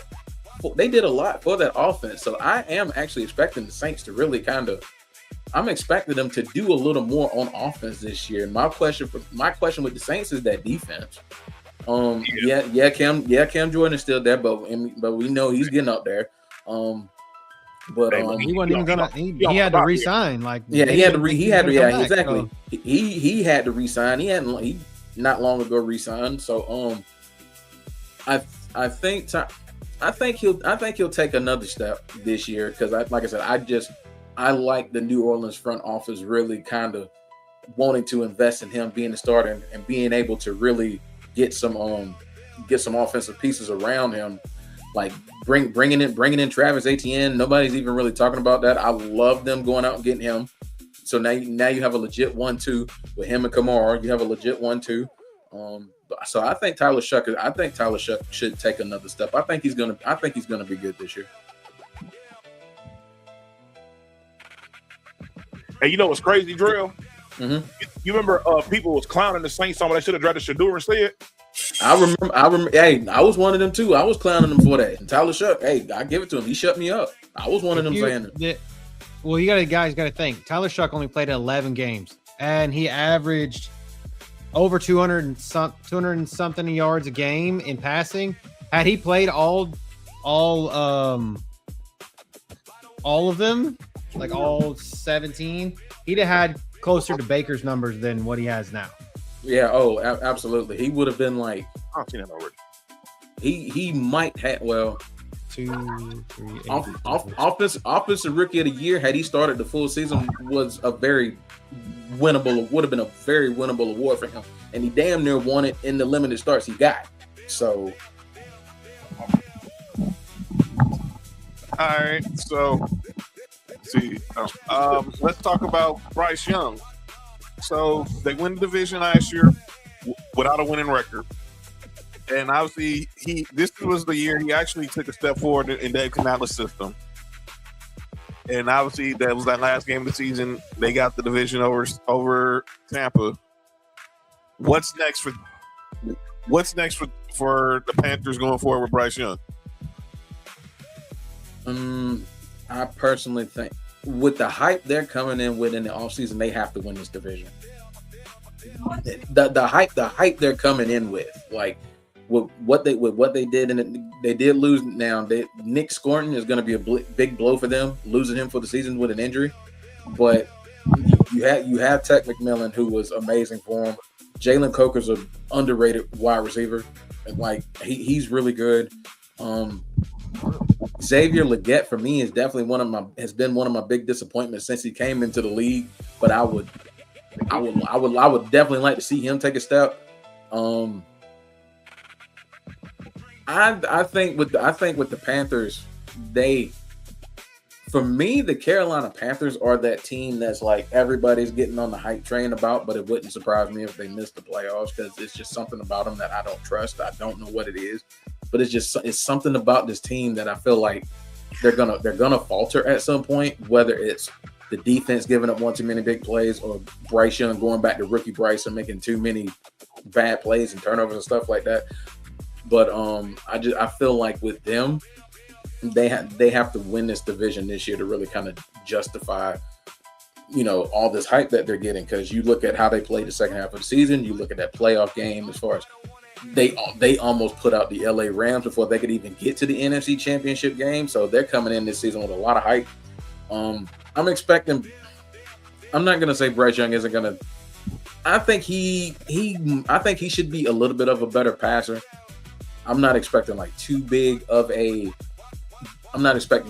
rise as far as like him passing the ball, because they're still like a run oriented kind of team. Like they're focusing on running the ball, play action, setting up that way he can get his guys to rock. Because I think they brought back Rico Dowdle, didn't they? No, he's in Pittsburgh. Okay. So you still got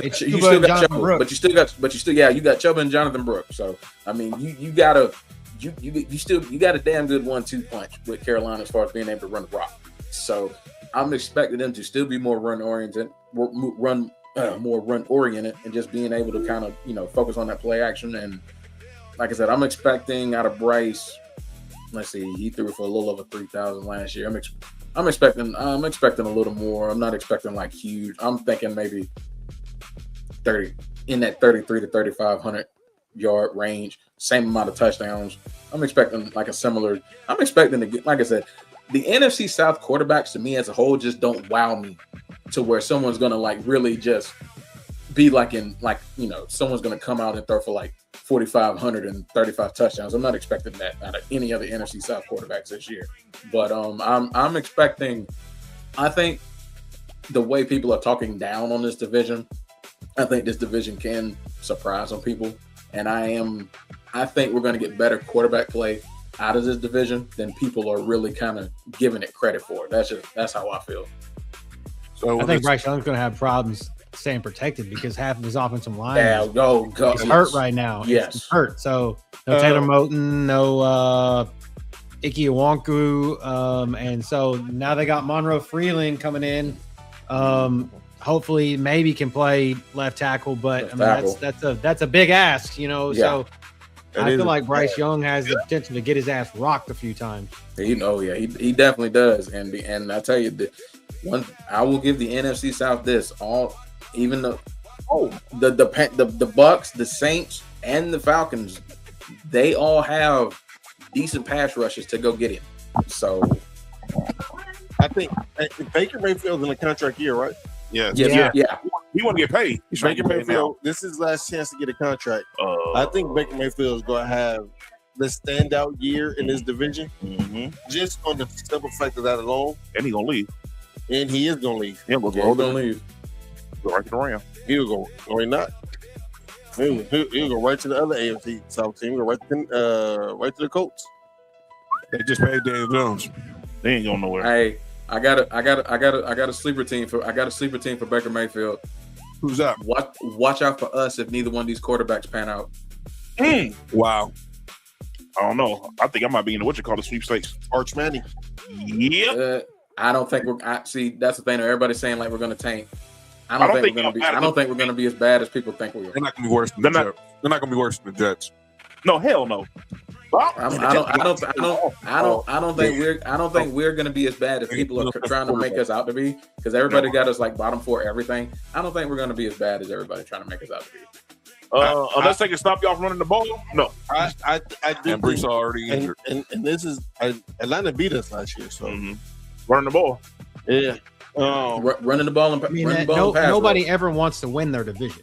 So like that division is like you guys nobody in the NFC South ever wants to win the division. You guys just know what I'm saying? Like it's like when everybody picks us to win the division, we fold, and nobody's picking us at all to win the division this year. So that's why it's like this could be that final year where it's like, oh, okay, they actually want to do it this time. But we'll see.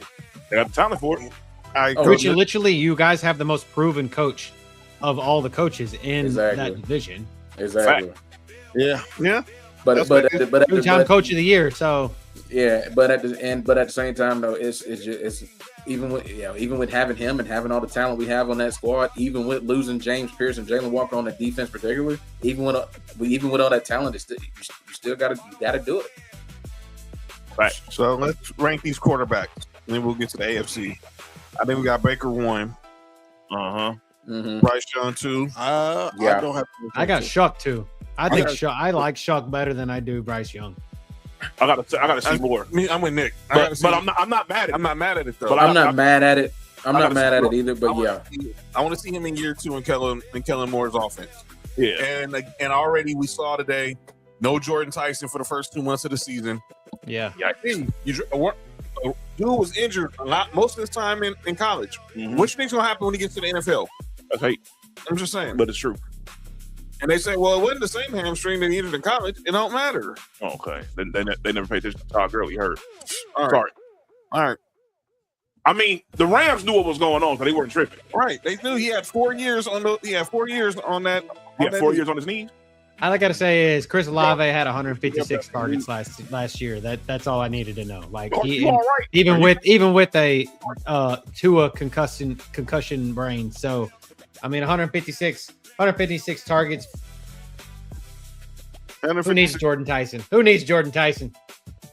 Oh, trust me, he's gonna need him. He's gonna need him eventually, especially if they start bracketing that coverage. I know. I'm just saying, like, he can't Olave to stay healthy either. That's what I'm saying. But he had 156 targets last season. He led the league in targets. That right there is why I love the Travis Etienne acquisition for them. I love them getting him. Because, like I said, that 1-2 punch of him and Alvin Kamara, I personally think having to deal with Alvin Kamara as long as we have, it's one of those where it's like it could kind of like rejuvenate him. Because now it's like the burden, like he's all some of that burden's off of him. So I think that Travis Etienne pickup is gonna pay some dividends for New Orleans.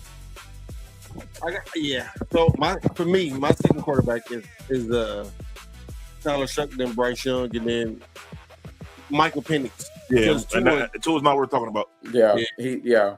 We're not talking about a backup quarterback at this point. Yeah. All right. But I can see if you can put this is just going forward. Dante Moore or Arch Manning. Oh man. In Atlanta. Or anyway, go ahead. Sorry. Let's go to I know Falcons fans don't want to have to suffer through another season. I personally, as a Falcons fan, I want Michael Penix to take the reins on this job. I'm tired of us drafting quarterbacks. I want Michael Penix to actually take the reins and actually take this job and really do something with it. I'm tired of having to go in the draft and looking for a damn quarterback because I feel like it's going to be an endless cycle until we land on somebody. I think we might actually have something with Penix as long as he stays on the field. I think I'm ready for him to just take the reins because I think he's uber talented. So that's just how I feel about him. Hey, Drill. Yeah. Hey, there's a quarterback in Southern California that'd be perfect for y'all offense. I think He'll be perfect for y'all offense. Yeah. And that's this receiver looks. Never mind. All right. This for next week. All right, Coach. Yeah, but I definitely see where you're coming. I see where you're coming from on that, Nick. Yeah, he would be a good fit for us. Yes. Let's go to the AFC. Cody, obviously, your quarterback has been under a lot of scrutiny lately for his regression, and that postseason he had last year was very bad. That's why they didn't win. Yeah, it was atrocious.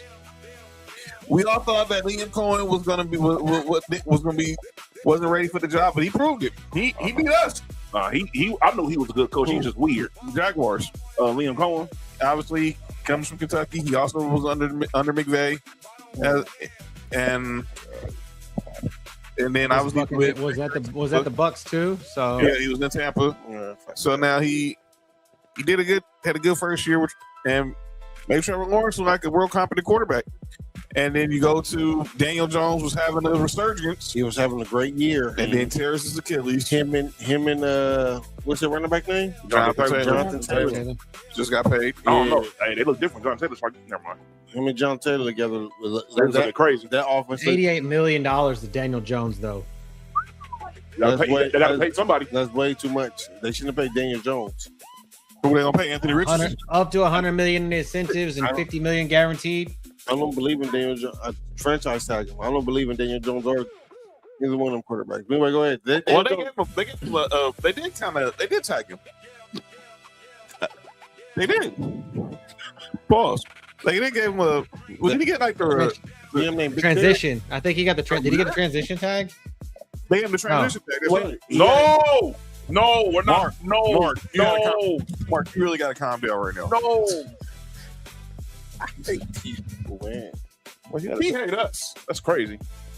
Yeah, but he didn't sign it. He didn't sign it. They put it on him, and he didn't sign it. I ain't gonna lie. I don't want no transition. I don't want no transition, as Mark says. I ain't gonna lie. Getting a Isaiah Wade contract is crazy. So he didn't transition.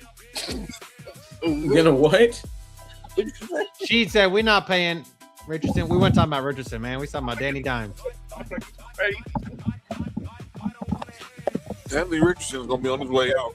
Yo, Nick is gonna be on his way out. Anthony Richardson needs to just suck it up and turn into a tight end.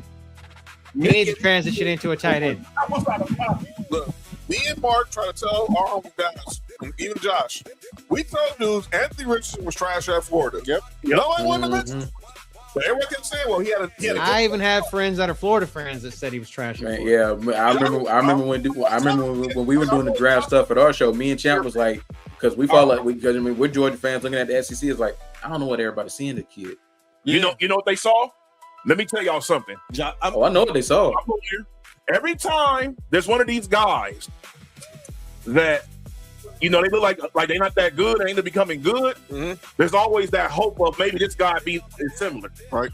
Josh Allen, he came into the league like a fullback. Unintentionally ruined football. Yes, he did. Unintentionally. Just like Steph Curry unintentionally ruined basketball. Yep.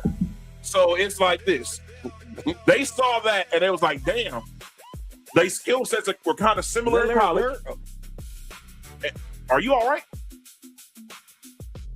They saw the similar skill set in college and said, hey, maybe we can go ahead and take this guy up over here, and maybe he can turn into the next Josh Allen. And guess what? They were 100% wrong. 1,000% wrong. Because he's not accurate worth a shit.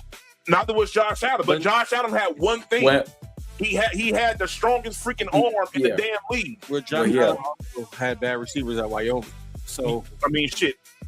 I mean, we wouldn't know he couldn't throw the damn ball at Wyoming either. No, he did. He threw the ball. He's just okay. He was a Tebow thrower hurt. Should have been a Bronco. Who? Josh Allen? Yes. Who y'all drafted instead? Bradley Chubb. Bradley Chubb. Who's in Buffalo? Never mind.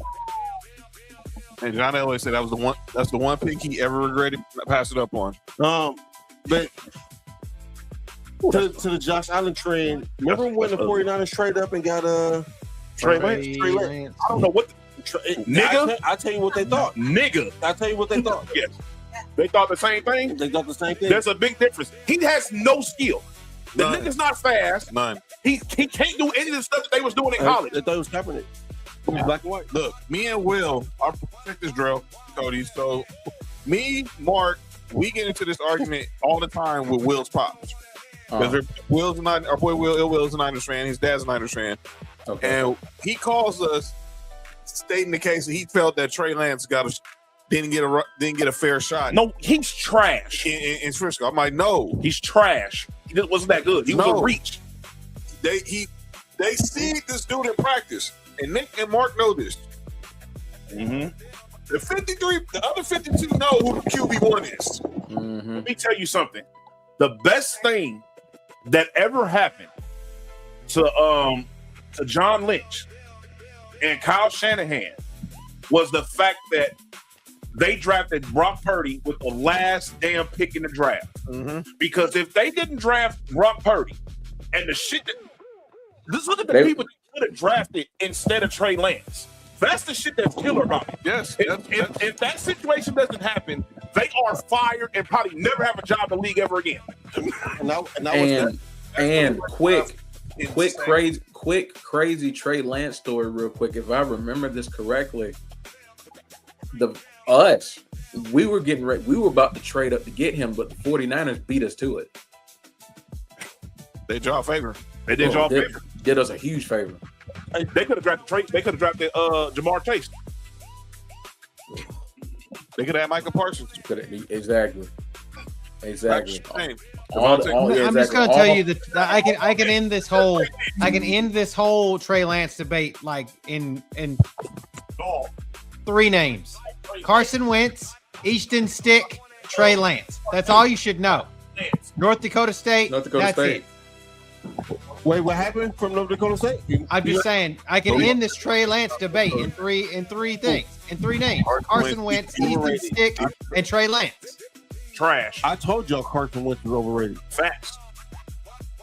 Sorry when he won. Oh, Dog, the people they could have drafted instead. Why Eagles always win Super Bowls with sorry quarterback? Never mind. Go ahead. Y'all go ahead. They built the whole entire team except for the damn quarterback. Y'all go ahead. Because I'm going to get in trouble with the Jalen Hurts shit again. No, yep. Well, she got a couple more weeks for that happen. That's fucking crazy. That's terrible. All right, anyway, the best quarterback in this division is Trevor Lawrence. Right now, I gotta say it's Trevor Lawrence. Until I see right now you have to say Trevor Lawrence. Are y'all tripping? No. CJ Stroud. It should be CJ Stroud. No. I don't trust CJ Stroud. Y'all wild. No, I fell into this trap once before, and this is not a homer take. I've seen Trevor Lawrence. I've watched Trevor Lawrence, and I was the biggest proponent of Trevor Lawrence about 2.5 years ago. I don't give a shit what Liam Cohen does for him. He was great coming out of college. I will take shitty playoff performance CJ as long as CJ's head don't hit the turf and bounce and he becomes Tua, which he's a couple concussions away from that because he seems to get one every year or every other. Mm-hmm. But this CJ Stroud, that I've seen in the offseason is different. It's a different CJ Stroud. I don't know what was. I think last year he let that Micah Parsons going around the world, all that bullshit and fame that he had the year before go to his head, and then he just choked out. And then I was not the biggest fan of the way that our offense was run last year. I was not, because one, we only had one tight end, to be honest with you, and now we have 3 good ones. I mean, Schultz is good, but I love the kid out of Michigan. Facts. And that kid out of the Michigan kid, Marlon, and I think you're gonna see this offense look a lot more like the Rams with the Colby Parkinsons and Tyler Higbees, as opposed to the shit that you've seen from us in multiple years. I'm just afraid now. Jaden Higgins went down hurt today, so that's our wide receiver too. So I don't know. This might be something that we have to monitor, but hopefully, all things considered, he's not injured, and Nico doesn't have to take all the bulk of all the receptions, which he should anyway. But and let's hope that Tank keeps progressing, and Tank Dell is back to form as he was before he got hurt 2 years ago, because dude was so good. But I hope his ship hasn't sailed, but I hope that was gruesome. I'm gonna say this: the Texans have a championship defense for sure. Yes, they have a Super Bowl defense. They have a Super Bowl winning, not just getting their Super Bowl winning. Oh no, yes, they have a Super Bowl winning. Competent quarterback play and offensive coordinator aside, we should have beat the Patriots. I said before the playoffs started last year, because we would have beat John's. If CJ Stroud played competent ball, they would have gotten there. Because I didn't think there was no defense on Houston's level going into the playoffs in the AFC. And if CJ Stroud did anything, I think Houston would have got to the Super Bowl. I think so too. Yeah, for sure. I think the Super Bowl would have been out of Houston and Denver. Yeah, no matter what. And I think personally, I think Houston would have went to Denver and beat them, because I always said because my thing is what travels in the playoffs: running game, defense. What we have already at the house. Go ahead, Mark. We have one stop. If we had one stop, we wouldn't be able to beat it. Anyway, go ahead. Never mind. Go ahead. And you know what I hate about that? Not to go off subject, I hate that happened, because now, oh my God, every single Josh Allen hater is like, oh, Josh Allen cost him all. I'm like, bro, he's had 2 bad playoff games. I'm gonna be honest with you. Even with that bad playoff game he had against Denver last year, they still could have won. He put us in position to win. Yes. Wait till next week. If our defense have one stop, y'all talking about bad QB play in the playoffs. Wait till next week. Who's next? I mean, we did what we did last year with Woody Marks, a rookie, and Nick Chubb with a half a leg at running back. So now we have Monty and Woody Marks coming off his second year. So shout out to Woody Marks. Yeah, y'all. Shout out to Woody Marks. Y'all getting David shout out to number 4. Hell of a kid. You heard? I do. I think that the best quarterback in his division. I want to say Cam Ward, but I want to see how that sophomore slump go, because I know I'm saying Cam Ward. I know he's gonna have that sophomore slump. It happens to 95% of quarterbacks. Do you trust Daboll? I think Cam Ward has the best arm talent in this division. You want to trust who? Brian Daboll. Yes, he had Daniel Jones. That's made him look bad. And he got a playoff win out of him. Yeah, he did. Well, he got it out of Saquon Barkley, but that's a whole other conversation. Mark's the only one of all of us who had Brian Daboll in his building. I don't know if I trust Daboll with Cam Ward. Daniel Jones got better after he left Daboll.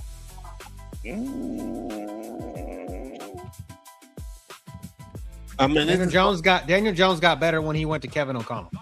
That's what I'm saying. Once he left Daboll, he and this is no shot up. I think Brian Daboll was in the perfect time, perfect position, perfect place with Josh Allen and Paul and Stephon. Oh, crazy! Especially involving him. Especially Stephon Diggs. Yeah, but I think that was the perfect equation for that. I just think Cam Ward is going to have a solid year, but I think it's not. I don't think he'll take the next step until year 3. His offensive line sucks ass. Yeah. Who they running back? Oh, Tennessee. Tony Pollard. Tony Pollard. Yeah, nah. I think he'll take a Tony step back. Pollard, and they're splitting carries him and Tajay Spears. Well, Yeah. I'll tell you this as far as Tennessee. I'll tell you this as far as Tennessee goes. Carnell Tate's going to be an offensive rookie of the year candidate. Yeah, I don't disagree. Yes, because he is nice. He is They would've very got him. nice. I love that would have been a big help, and he got one up. They got the receiver. But we'll see when he plays against starting defense. So, Yeah. we'll see. We'll see. So I got the reason I went with Trevor Lawrence is I normally would have went with CJ Stroud because I think CJ Stroud has been the better player, but the way he played in that playoff game, I need to see if that was just a blip and not a trend. Because Trevor Lawrence only playoff win is against the Chargers. Well, you can't help it. The Chargers helped a lot in that game too. Justin Sherbert. Yeah, 27-point lead, and y'all let Trevor Lawrence come out like the second coming of Joe Montana. Not Justin Sherbert. That was wild, dude. I was with my buddy Brad, who's a Jags fan, and we were watching it, and we left the place that we were at, the bar, at Disney. We were at Disney. My wife, his kids, my daughter. We were there. We left that shit at halftime when they were getting their ass kicked, and we left and went back to the hotel. And Trevor Lawrence comes out like sunshine on the fucking Remember of the Titans. Yo, Ronnie Bass. Everything about that was funny. What? The Justin Sherbert and then the look that you got, it was the craziest shit in the world. It's off. It's off. Trash. He still. All right, never mind. So, Cody,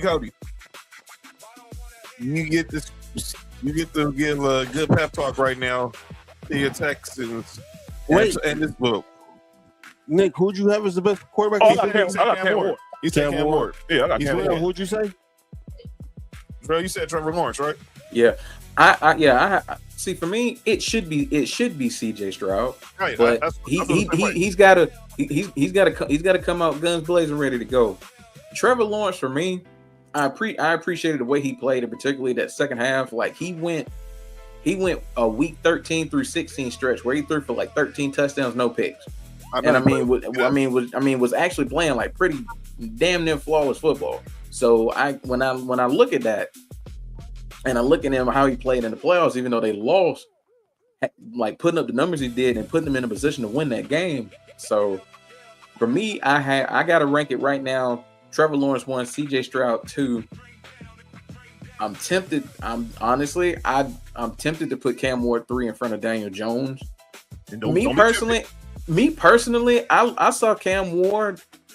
I think he's got the best arm talent in the division out of all the quarterbacks. Like some of the throws that he was making were just like quarterbacks shouldn't be making some of the throws that he was making last year. I mean, it was ridiculous. And I do like that they gave him a receiver in Carnell Tate who could go out and get some of these balls for him. Will it be enough? We'll see. But I would go, I would go Trevor 2, Trevor 1, CJ 2. I would personally go Cam 3, Daniel Jones 4. All right. As long as we all in agreement that Daniel Jones is the worst quarterback, we all right. Yeah. I'll go. It scares me though that he did what he did in 13 games. Personally, because I'm one of those people that like always hate playing the Colts. I don't mind ever playing the Titans or the Jags because I don't feel like it's a trap game. But anytime that we play the Colts, it's a fucking trap game. And for some reason, for years, I have PTSD flashbacks of T.Y. Hilton just torching the fuck out of us.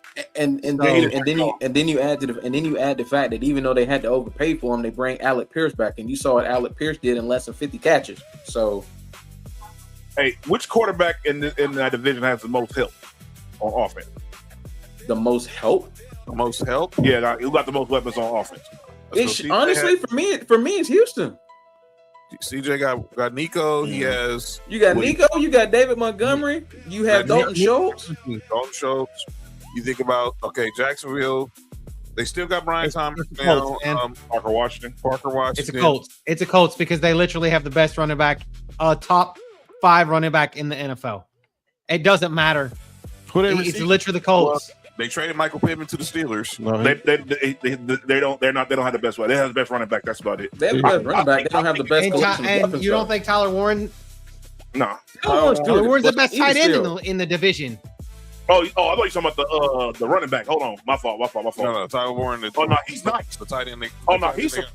He is nice. Tyler Warren and Jonathan Taylor are the best running back and tight end in the division.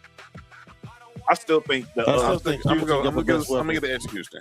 Yeah, I'm still rolling with Houston though. I think Houston, from a depth perspective, can just roll out more. I just think from a depth perspective, they just still like. I know Jaden Higgins got hurt. I just think they can just roll out more on the field. Nico is the best receiver in the division. Yeah, without a doubt. Yeah, I'm good. Nico is the best weapon in the division. Yeah, for sure. Who's the best quarterback in all of the South? In all of the South? Oh, probably Baker Mayfield. Gunnar Stockton. Boy, stop. All right. Boy, stop. Not the Southeast Championship, dog. This ain't the SEC. We say that for 2 weeks from now. First of all, you ain't putting nobody in Georgia because y'all say y'all done winning championships. Well, as long as never mind. As long as we got Mike Bobo there, we ain't trying to win a championship, so. Bubble screen. Bobo, you hurt? Bubble left, bubble right. I'm telling you. The Bobo screen. The Bobo. And he ain't got Zachariah Branch to bail him out on them shits anymore. Yep, man.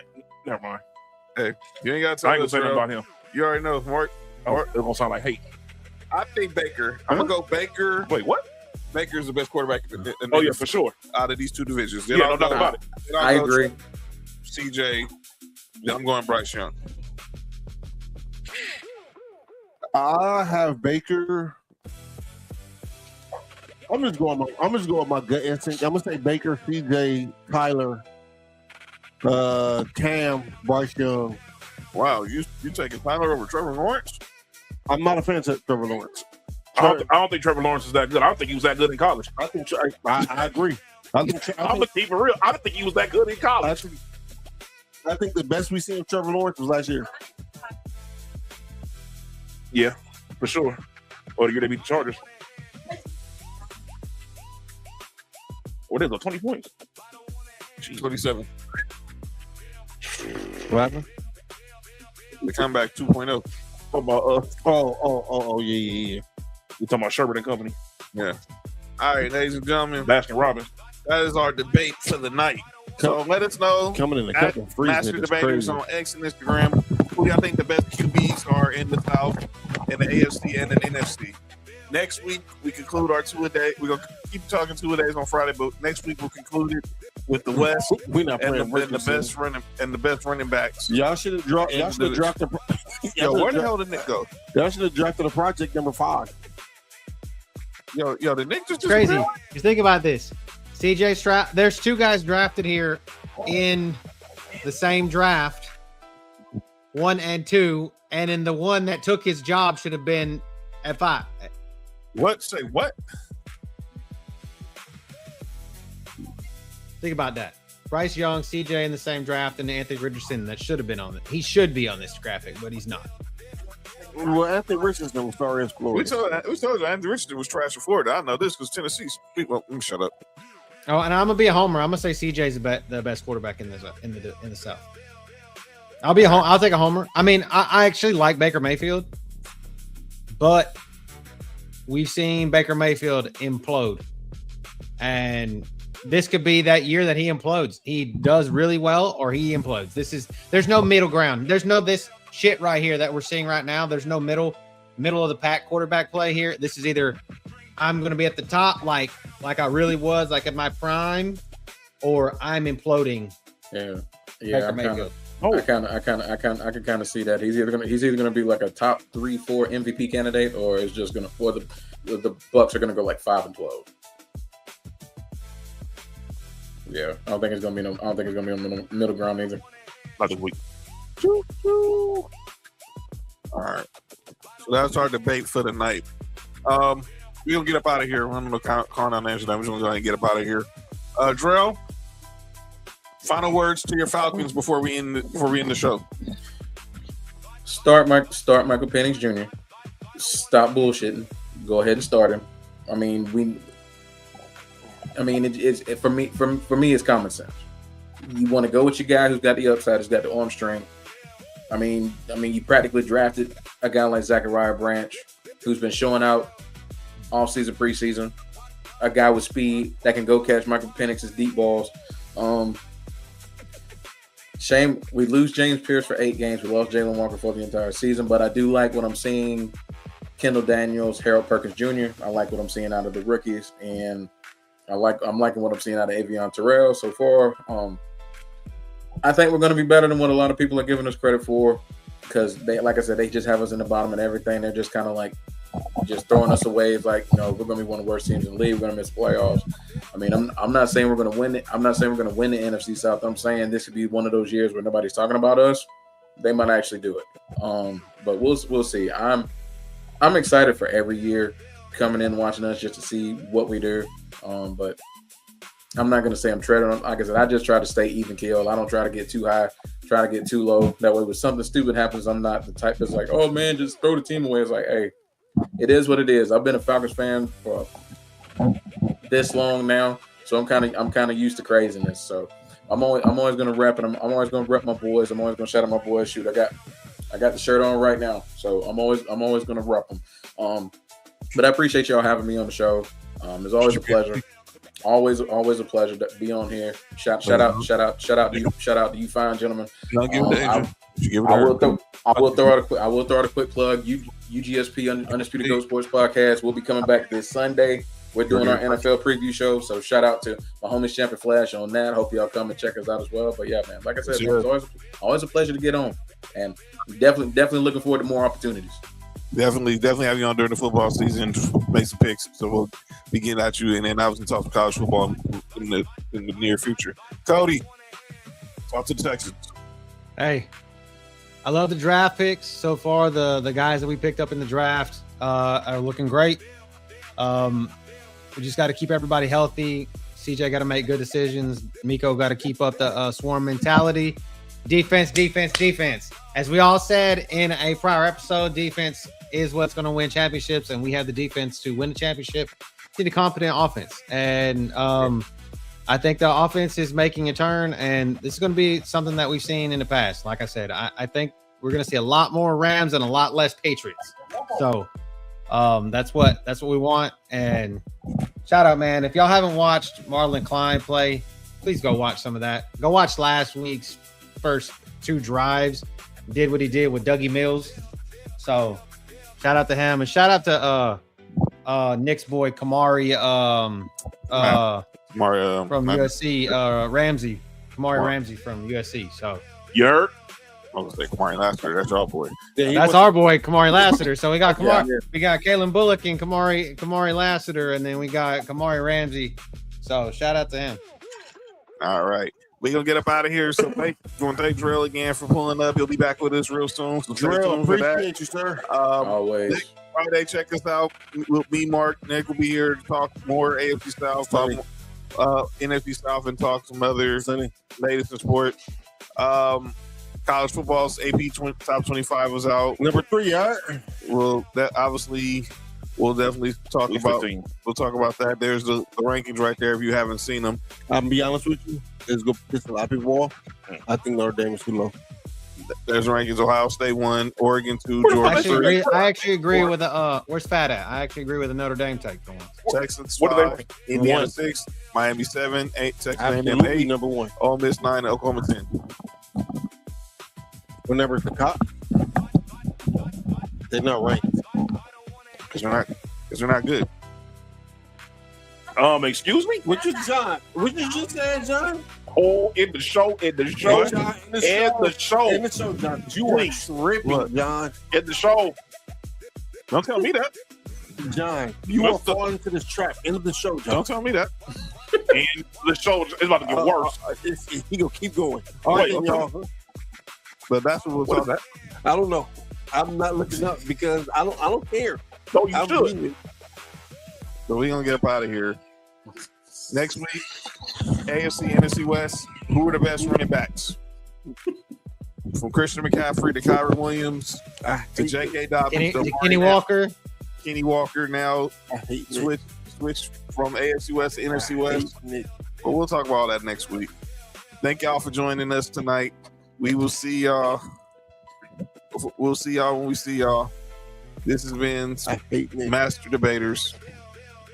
I'm John. I hate Nick. That's Mark. I hate Nick. That's The rails have come off, everybody.